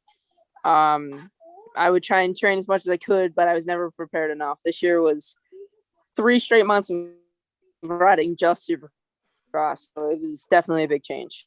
And you could probably see a huge difference in your riding, I'm sure, after a couple months. For sure. Like I said, I was never really completely prepared for arena cross or Monster Cup, whether it be injuries or just being in public school. I just never had time to really train and work on what I needed to. And I was extremely afraid of whoops. I mean, I still am, don't get me wrong, but I definitely have more confidence now than I did before. Yeah, I don't think you're the only one to say that. So, nope. That's probably one of my biggest fears in a dirt bike. Especially watching the race tonight is definitely some big whoops tonight. That's for sure. Oh yeah. To watch Cooper Webb and several others go down in a set of whoops like this. Yeah, definitely scary for sure. Oh yeah, he smacked his head hard. Yeah. It was impressive to see him come out and win the heat. Oh, definitely. So what's your approach to like a gnarly whoop section that kind of might make you second guess yourself a little bit? How do you kind of check yourself and make sure that you hit all your marks and get through it? What are some things you focus on? It's really difficult to try and remember everything that you have to do when you come into a set of whoops. It's so meticulous and you have to be so precise about it that if you think about something too long or if you're focused on one thing in particular, it's really easy to make a mistake and go down. Honestly, the best way to go about it is just spend as much time practicing whoops as you can and get the right form and everything dialed before you have to go to a race and really have to perform 100%. So everything's just natural. And also just focus on trying not to crash is always great as well. That's super helpful. Important. Very. We're getting ready to drop this gate for the 250 main. Any predictions, you guys? I'll start with you, Tyler. Who are you predicting to get the win in this one? You know, I think Robertson really got, like, he went out and he was saying he wasn't having good starts, and obviously you could see that. And I think in that first time or second time qualifying today, he like went out and like it almost looked like a race for those guys. And I think something helped him kind of find that like that. I don't know, something clicked for him because he's outrun. Looks like he's running. Oh wait, no, it's not him. There's so many damn red bikes. I don't know who's who anymore. No, I hear you, man. I thought that was him running up front. And it's not really fair too, because I'm actually, I think, a little ahead of you guys in the broadcast. But I think I'm ahead too, because they're almost crossing the finish line for me on their first full lap. Yeah, Harrison just crossed the finish line. Yep. Okay, so I wanted to say Styles Robertson was going to do well, but I can't find him on there. I don't see him either, actually. Oh, he's last. He is. Did he go down? I didn't see him go down. I saw somebody else go down, right. But I didn't see him. Cooper went down in that lane crossing the start. He caught someone's back wheel and spun out. Shoot. Oof. That's a tough one. But, McAdoo is in 7th, which isn't horrible, but I think it's going to be a battle for Harrison because he's in 4th right now. Yeah. No, Harrison is 1st. Or you say Lawrence? Hunter Lawrence. I'm saying Lawrence. Yeah, Hunter Lawrence. Yeah. I think he's going to have a good race if he can get up front quick. Yeah, and like you were saying, McAdoo is going to have a hard time. Maybe not a hard time, but he's got a lot of work ahead of him. He's got Smith in front of him, Lawrence, Peters. I think endurance is going to be a big key player in this race for these guys. Some of these faster guys might be using up a lot of their energy early on just to kind of get that pace going forward. Yeah, I mean, the guys that are catching up are definitely going to be using a ton of energy too. They're having to hit some lines that they're probably not used to try and get around some of the other riders. So they're definitely exerting a ton of energy as well. I agree with you there. That's for sure. It's very true. You use a lot of energy to keep up and a lot of energy to catch up. Yeah, it requires it honestly takes a ton of energy to pass riders, especially on a Supercross track. This one, it looks like a decent track for passing, but it's super tight with all the corners, with how many corners they have on this one, which actually makes for some good passes, but it also makes it quite difficult as well. It leads to more dirty passes, I guess is the better word. More block passes and stuff like that with how many corners and how tight it is. Yeah, so I'll ask you this question, Jordan. Since you're a pro rider, so you've ridden with a bunch of super fast people. Do you like that whole rubbing is racing notion? Do you like racing aggressive and elbow bashing and trading paint with people, or do you kind of like just riding your own race, making no contact, ultra clean passes, going about your race that way? I mean, I think every rider honestly likes a clean race. I don't mind bumping, but there's a point to where I obviously, and like most riders, don't like it. There's a bit of a fine point on a bike to where to what's considered a dirty pass and what's a clean pass. And if you're gonna bump and bang bars, it's like close to the foot peg and back is typically a cleaner pass if you're gonna bump and bang. Anything above that is typically dirty just because most of the time the outcome is somebody falling. Yep. And typically if you're hitting in that area is the intention to make that person fall. Yeah. So nobody really likes to ride like that, especially if you're the one getting hit in that area. But sometimes you have to, if you're just trying to get that pass, you have to ride dirty like that. Unfortunately, I have to agree with that one. I don't think I would want to be trading paint. Yeah. Some of the races that I really didn't like were, man, this guy was bumping into me, I was bumping into him, this whole deal. It was gnarly. Man, we just saw Lawrence do a 2-for-1. That was pretty gnarly. Yeah, man. It looks like the battle for the lead is definitely closing in, and we just had actually a block pass. Oh, McAdoo. Is that McAdoo down? No, that's oh. Come on. I think I'm behind you guys because I just seen Lawrence pass second. Yeah, I was gonna say I think Dave is ahead of us now because I just saw that pass as well. Wow, which was impressive because he was waiting for those two to. Oh no! Oh no! You gotta be kidding me! I'm rooting for that kid. You know, it sucks to see him do that. Oh no! You think they're gonna dock him now for doing that? he kind of got on at a weird spot. He just kind of. That's gonna be a tough call for the AMA because he went down in the whoops, and there's no good place to re-enter in the whoops. That is a safe re-entry point. So in my opinion, going to the end of the track like that was probably a better move. I wouldn't have cut off that much of the corner, but that would have been a really, that's a fine area of what's considered a good place to re-enter just because how sharp that corner is. Yeah. To be fair, he was at the end of the whoop, so I don't know if he really cut too much of that off. Yeah, you're right, because looking back at it now, he gets his bike turned around away from the whoops, rides, turns around, and then goes back towards the track. So yeah, that's going to be a tough call. They give him shit. I don't really agree with it. I mean, I can see why they might tell him no next time, like, hey, don't do that next time. But yeah, I was rooting for Seth Hammaker. I grew up not too far from him. I grew up in Jersey, and I would always race with him. He's a little bit older than me, like a year or something like that. But it looks like he went down at some point because he was like 7th. He's now 12th. Yeah, he's That's having very a hard time. unfortunate. It's weird. It's not really like we've been seeing so much good racing from him, and it's kind of weird to see him be so far back in the main. Like I said, he was up there. But he had to have fallen or had a big mistake or something like that. Yeah, he's dropping back big time now. Oh yeah, he is. That's really unfortunate. He had such a good weekend. Or I'm sorry. Did you race Supercross Futures with Hammaker the year that he won?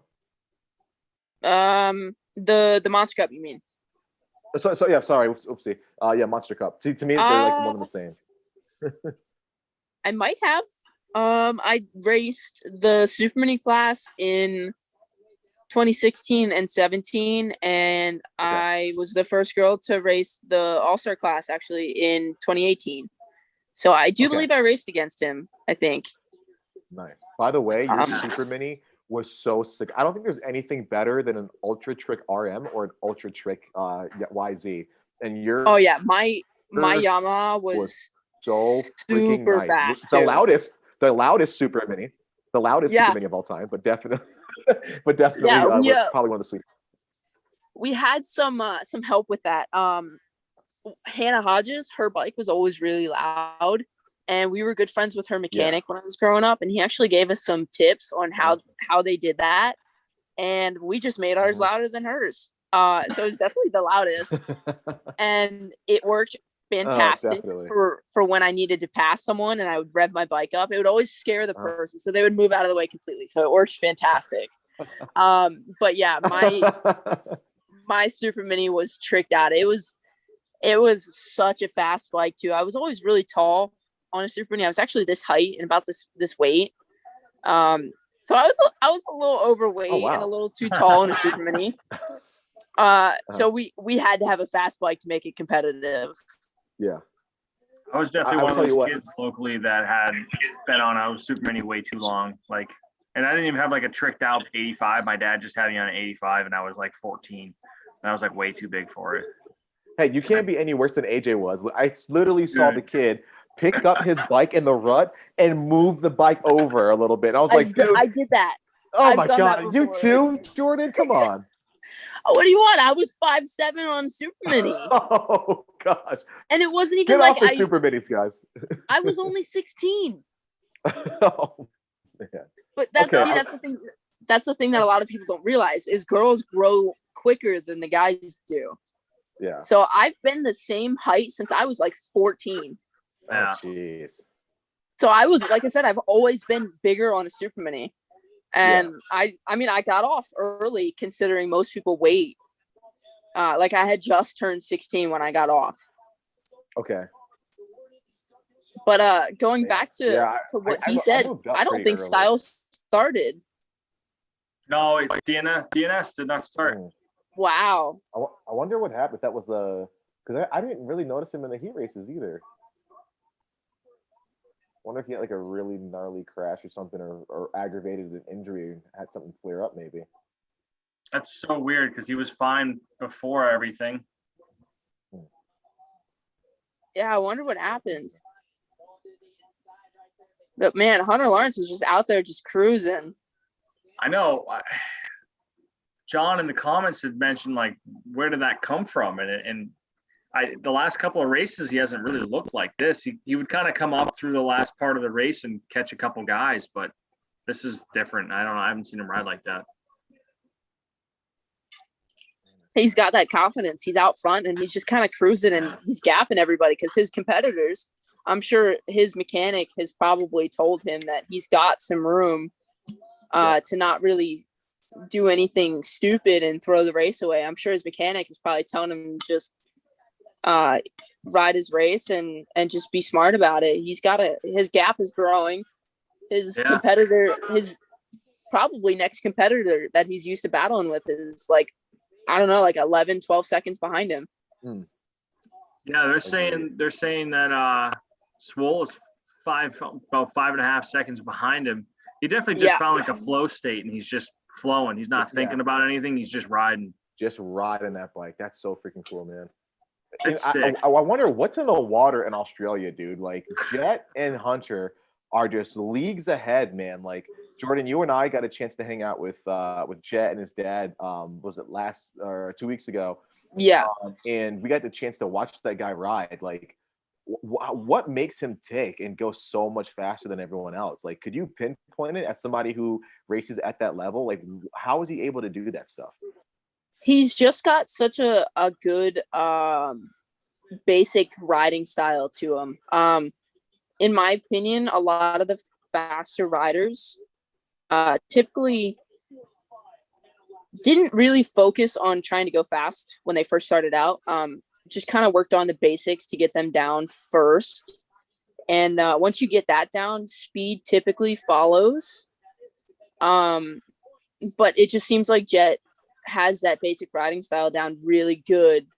And he's just been perfecting that riding style ever since. And I think that's why he's so fast and so good at what he does. And he also, you ever watch him ride, he looks like he's always enjoying the bike and not really thinking of it as a job, where a lot of these riders that we're watching right now are racing for a job, and it looks like he's just out there having fun. So I definitely think that helps him. I think that type of mentality comes with a young age too, you know, like being very talented and very fast. Obviously, yes, he has to work hard still, but I think he gets to enjoy it a little bit more because he's so young. He's like, this is just fun. This is still fun for him. Yeah.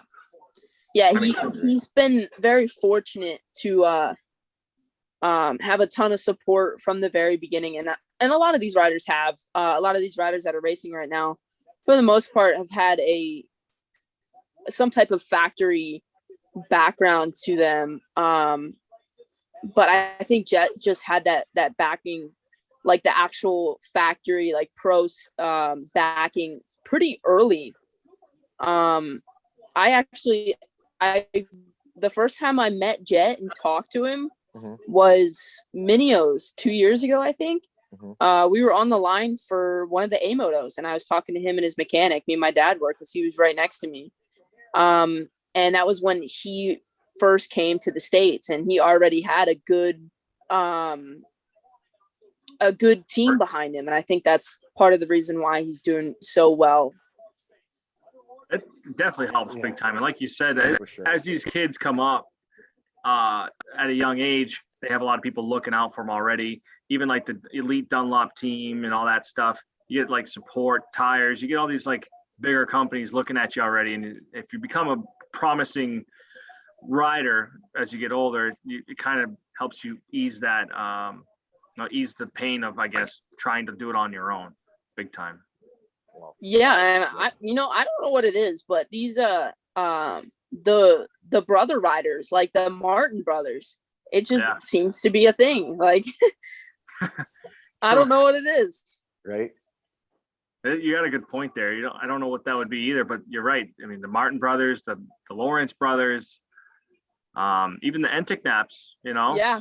They may not have gotten like huge factory support, but they still get help from people. Dude, they are probably one of the most popular brothers out there, the Entiknaps, man. People freaking love them. We talked about that a little earlier. Go ahead, Jordan. Actually, I met I believe it was Adam at one of the Supercross tracks out in California when I was getting ready for I think it was the Futures when that first started last year. There was a double onto a step on, and then step off or something like that. And I was scared to death of it. And he walked over and, me and my dad were just kind of guessing. My dad rode a little bit, but doesn't really have too much Supercross experience behind him. And he walked right over and he took the time to really sit there and talk to me and help me out. And it made a world of a difference. And I think that's also another reason why the NTCAP brothers have so much support, is because there's such an approachable group of people, and they are so nice and helpful. That really goes a long way in our sport. Yeah. Yeah, I was telling Dave earlier that those guys are so approachable that it really helps you out as far as like branding yourself, just marketing yourself as a rider, things like that. Because no one really cares what his positions are. He's still a good dude. Yeah, for sure. Everybody likes him. 100%, dude. That's exactly it. And imagine what a profound effect it had on Jordan to say nice things like that. Imagine what it would have on an everyday rider, like your local peewee at the local track, dude. Imagine they're like, holy crap, this was awesome. You know what I mean? And that's gonna affect that kid forever. So I think they've really honed in on what it means to be a true high level professional and how to keep giving back to the sport at that level. And that's to me that's super important, and they really master that. We just saw Hunter take the win. Jalik Swole, who I'm a big fan of, got second, so that was awesome. Now the points are going to get a little bit shaken up now because McAdoo was a few spots behind Cooper, but there isn't going to be a humongous point swing because both of those guys were off the podium. Do you think this affects McAdoo's confidence a little bit? Like, who do you think has momentum over Cooper, or looking at Cooper versus McAdoo when we come to Arlington in a couple of days after this? Start with you, Jordan. Like, do you think Cooper's like, okay, I feel a little bit more better about this now, or is he still like, nope, I got to keep my eye on McAdoo? Well, McAdoo's definitely he's a little worried. I'm pretty sure when I just saw on the screen, I'm pretty sure it's only a 1 point difference between him and Hunter Lawrence, and I don't think Justin's terribly far behind either. So I think McAdoo's definitely got that little voice in the back of his head. It's definitely going to be putting some doubt, which isn't great for us racers. I don't care who you talk to. Every single one of us is a head case. I think AJ beats everybody, but yeah, confirmed. Yep. We are all head cases. But I mean, he also did just get his first win. So he's got a little bit of the best of both worlds at the moment. But, he's probably looking at the fact that he went down and was pretty much last and worked his way up to seventh. And he does have such a big team supporting him. So I'm sure he's definitely got some good people helping him there. Now Hunter Lawrence just got his first win, so he's going to be tough to beat on Saturday. And Justin is really pushing hard. I definitely think he is definitely the veteran out of the three of those. He's been doing this longer. So I think his mental state is probably going to be the best out of all of them. He's got more races, more wins, just more time in this kind of situation of running up front. And I think that's definitely going to help him. He's definitely determined. Nobody likes to lose. I don't care what they say. Nobody likes to lose. So it's definitely going to be an interesting next couple of races, especially since these races are so close together. Now let's see if McAdoo gets docked for his corner. So maybe the points lead is going to be even more. Maybe Hunter Lawrence walks away with the red plate for this. And if he does, I definitely think that's going to mess with McAdoo quite a bit. It's one thing to lose some of your points, but it's another thing to lose the red plate completely. So we'll see what happens with that. And I definitely think that's going to have an effect on his mental state for sure. Oh, definitely. What you just said, I agree 115%. So John Scott, going back to the chat, he wants to know. So I'll kind of phrase this and push this off to you guys. Can you guys think of any other individual type sport where there's such a high level of siblings that compete against each other? And he uses the Williams sisters in tennis as an example. But can either one of you think of any like siblings in other individual sports that like compete like so ferociously? So whether, like I don't follow a lot of other sports, to be honest with you. I used to watch hockey and stuff, but as far as like motocross, supercross goes, I follow along. I pay attention to different things, but I don't really like pay attention to like statistics of other sports. Yeah. I never got into that. Like never did high school sports in high school or anything like that. How about you, Jordan? Oh, I personally did not, but we just saw Seth Hamaker's crash, I think, and he also got hit as well. Yeah. So that's not ideal. But I personally don't really follow too many other sports myself. Good question though. Yeah, never really had a chance to do other sports. I've always been so deep into motocross. And to try and compete at the professional level, you kind of have to be this deep into it. But personally, I just don't see any other siblings fighting as hard as they do in motocross. That's honestly just my personal opinion. Yeah. Motocross is special. You don't see too many other sports where so much is on the line, whether it be a chance at a ride the following year or money or just pride for that matter. I definitely feel like emotions are extremely heightened in our sport. And not to mention it's not a team sport. So it all falls down on you. And I definitely feel like those hurts more in motocross than it does in any other sport, I think, just because of what we have to go through. So personally, I don't think there is, just because, I mean, you know how siblings are to begin with, and then throw them on a dirt bike and tell them that you can bump and bang and do everything else you want to do. So I don't think so.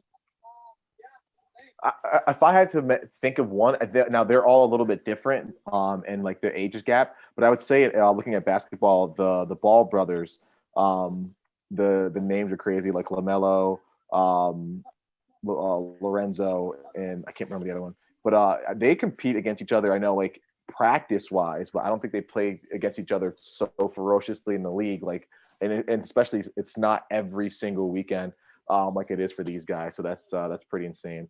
But dude, I will say, I just watched the podium with Jalek Swoll. I'm amped watching Jalek Swoll get amped. I'm such a fan of his. Going all the way back to his Loretta's 85 days, and it's so dope to see this guy like ascend through the ranks and live up to the hype that people put on him. All too often we see guys that get scooped up by the KTM, Husky, and even sometimes on the Yamis for Star Racing, and these guys don't perform. They do great in amateurs, but when they go pro racing, they do not perform, and they end up getting beat by guys who they should really be yards ahead of just off the start.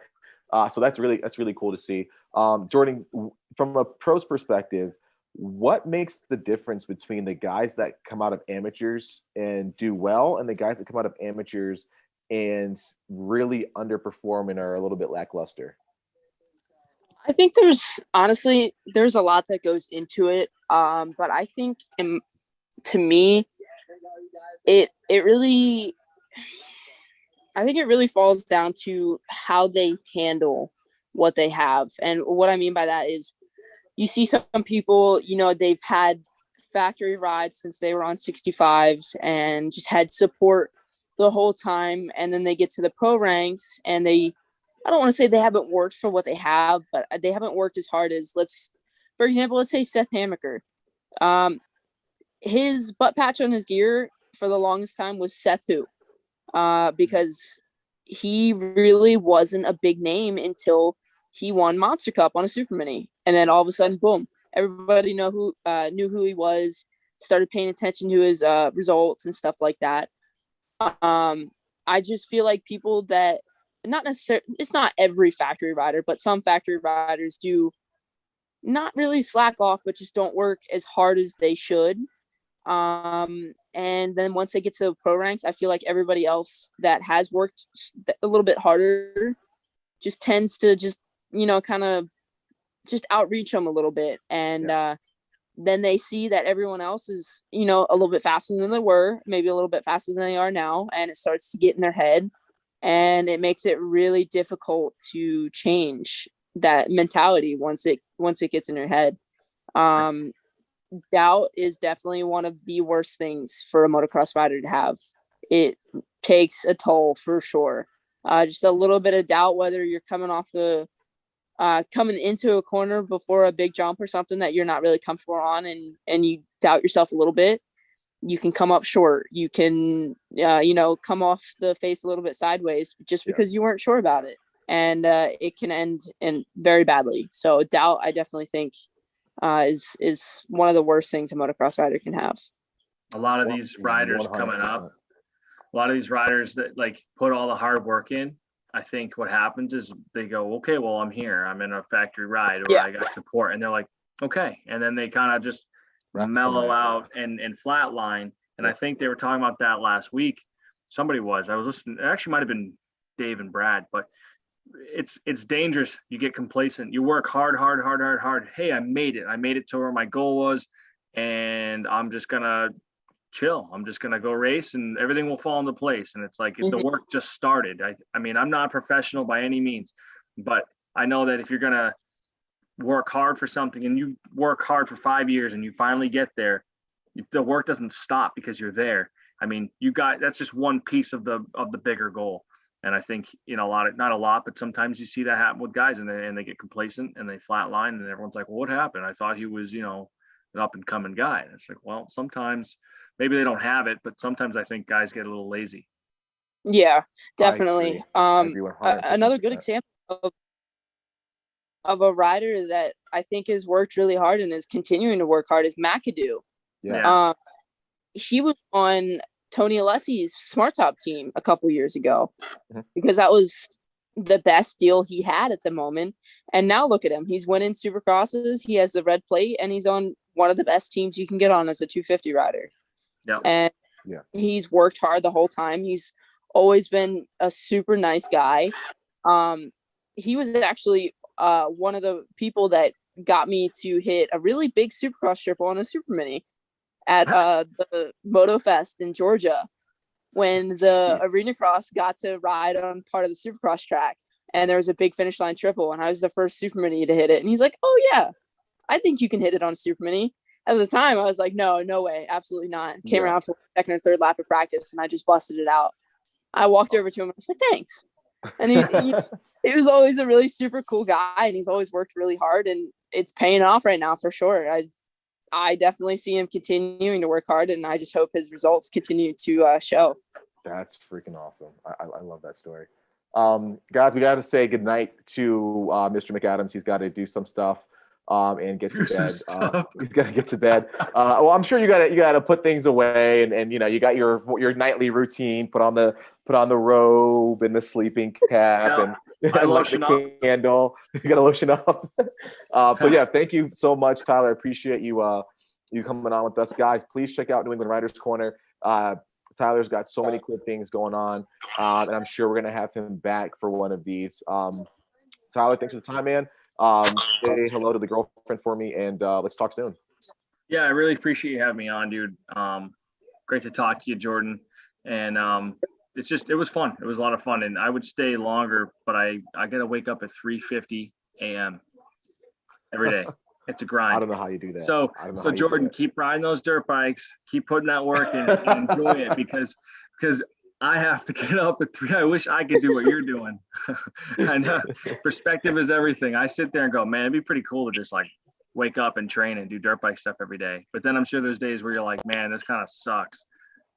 You say that, and then you have one of those days where you just can't stay off the ground, or bruise something up, and you're like, man, I just want to stay in bed right now. Yep. I get it. It's all perspective.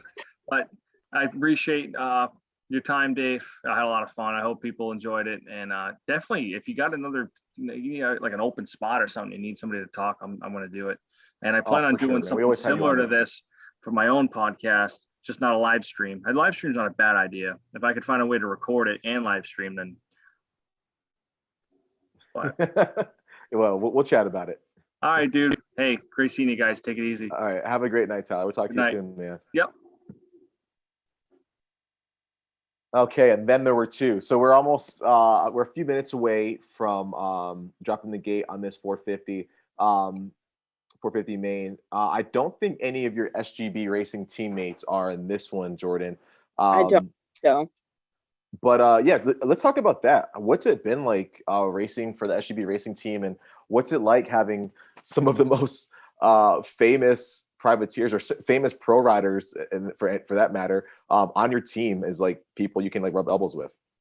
It's been awesome. Definitely been an experience for sure. It's always you never know what you're gonna get when you get under the SGB tent. Like you never know.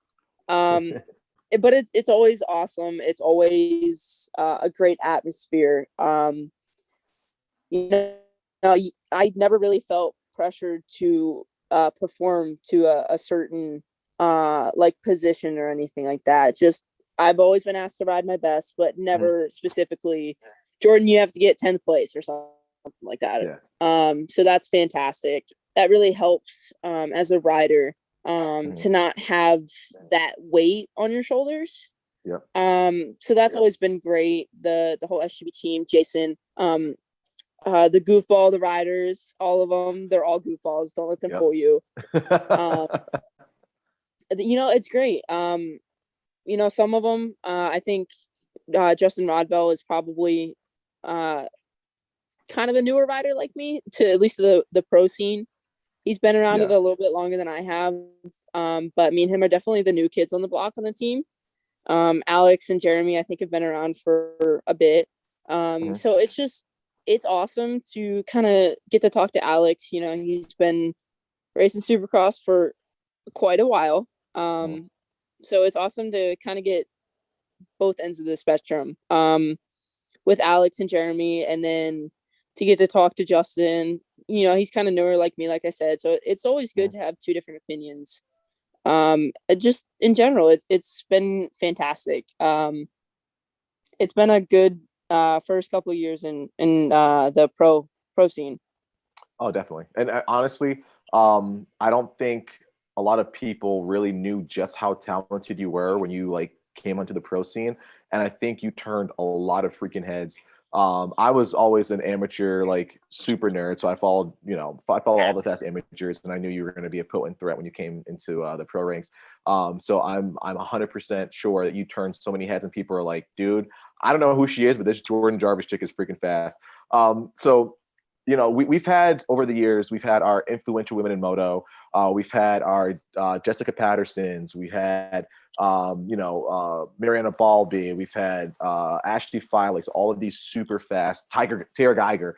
All these fast female riders. What's it feel like to be that next generation of female riders that are just absolute badasses and that really pave the way for generations to come? It's a weird feeling. It's a great feeling, but it's weird.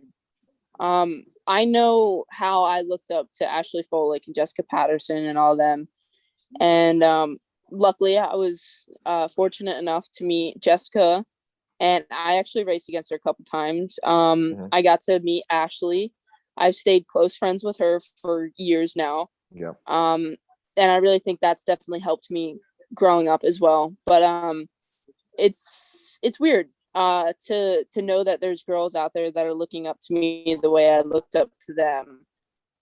And honestly, that's of the reason why I've pushed as hard as I have. I had a pro women's race to watch on TV, and I could watch them and have my dreams like little kids do, and dream to be racing on TV like they were. And unfortunately, the girls coming up now don't have that. And my personal goal as a professional female racer is to eventually bring something like that back. And I'm hoping that with better results and keep grinding like I am, maybe I will get something back. Maybe not in the next couple of years, but my goal is to bring something back eventually. And I think it helps that I have that goal, but it's still weird to not have what they had, and try and work for it, but not really for me. Like if I get it to come back, it's not really going to benefit me any, because I'm probably going to be not out of the racing scene, but not really in it as much as I am now. So it's not really going to benefit me.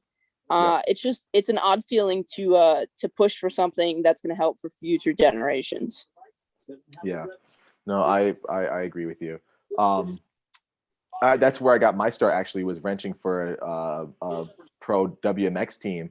So that was actually freaking phenomenal to be able to get my entry to the sport, working for fast females, who, again, I got to see in magazines. Like, also I had a huge crush on Ashley Fowler and Mariana Balby, but that's for a different conversation. But no, well, it was great. I don't think you're alone in crushing on Ashley. I'm pretty sure every guy did when she was racing. Yeah, exactly. I got to race her at a regional championship up here, and that was freaking awesome, man. She was so much faster than us. It wasn't even funny. But no, I think that's so important that you're people are looking up to you, like especially female racers, like again, we don't have that series, but at least they can look up and say, oh man, but I can be Jordan Jarvis. And I know for me, being a black dude and being able to see like James Stewart coming up, I didn't really see myself represented out there in the sport. And it really does kind of put a little bit of a little switch in your head that says, man, maybe you really don't belong out here. You know what I mean? Maybe these guys are faster than you. And when I was able to see James Stewart race, and then, Malcolm Stewart and the Richie Owens of the world, that really inspired me to continue to keep going, because I can be just like them. And I'm sure you have little girls out there, especially when we did the class at Spider MX. There's a few little girls that were just, Jordan, their eyes were like bugging out when they saw you ride. You were like a god to them. So that's so great to see, and I'm excited to see what you end up with in terms of like your career in the sport and the ventures that you have going forward. And of course, if we can, as always, if the collective experience can help and be a part of that, 100% we got your back. So I mean, cool. It's definitely difficult for women racers in general, just not really meaning anything by this, but just professional factory teams don't really seem to have an interest in women racers. They don't see any way to get exposure or get any benefit from signing a female pro racer. So it just makes it that much harder for us to find some place in the sport, just because nobody really seems to think of women racers as competitive, which is understandable, because really there hasn't been female racers that can compete with the men. It makes it so much, even in the amateur ranks. You're always told when you're racing Loretta's and stuff like that once you win Loretta's, everything's going to change. And unfortunately for the women and the girls, nothing really changes. You basically get a pat on the back and a trophy. When a guy wins a super mini class, he gets on, let's say, the factory amateur Cowie team or the Yamaha team or anything like that. You win the girls senior class, great job, you get a trophy. So it makes it that much harder for girls to want to continue to ride after they've reached that point. And I'm just really hoping I can change that one day. Yeah, most definitely. That's super awesome. So we got the the gate dropped on the 450 main. We see Webb is out front, doing what Webb has been doing the last couple of weeks, and Kenny is in third behind Tomac. What do you think is going to happen with this one? Do you see Kenny being able to make up the points deficit and not only catch Tomac but also catch Webb? Like, what are your thoughts on that? It's hard to tell. He made a pretty aggressive move a couple turns ago and got really close to Tomac. So that was awesome to see. He's looking more like himself from the first couple of rounds when he won 3 in a row. But I don't know. It's going to be tough. You know, Cooper's got that moto win high, or the race win high right now. He's got the confidence, and he's on top of the world at the moment. And that's a really dangerous thing in motocross when your competitors have that. It makes them just that much more confident and that much.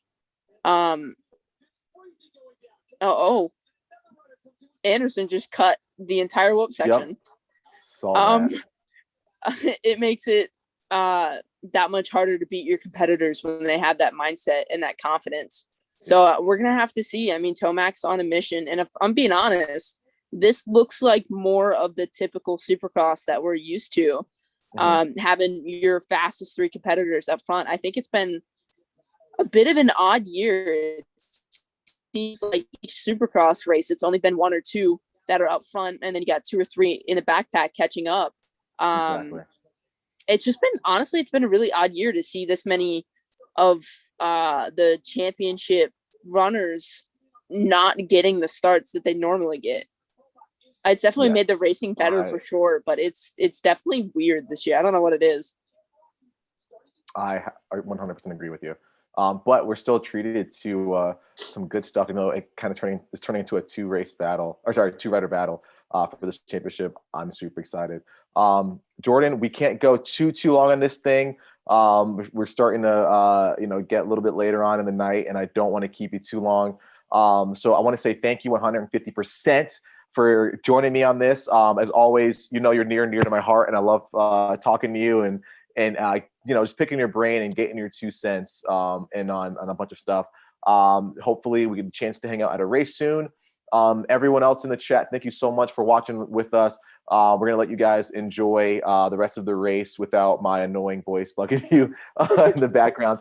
Jordan, we're going to do this again for sure. And everyone out there, if you have any questions about the industry or you want to get your start, please check out thecollectivexp.com or check us out on Instagram at thecollectivex or contact at thecollectivexp.com. Also follow Jordan. Jordan, I can't remember what your Instagram tag is, but let the people know where they can find you. My Instagram tag is JJJordan30, all undercase.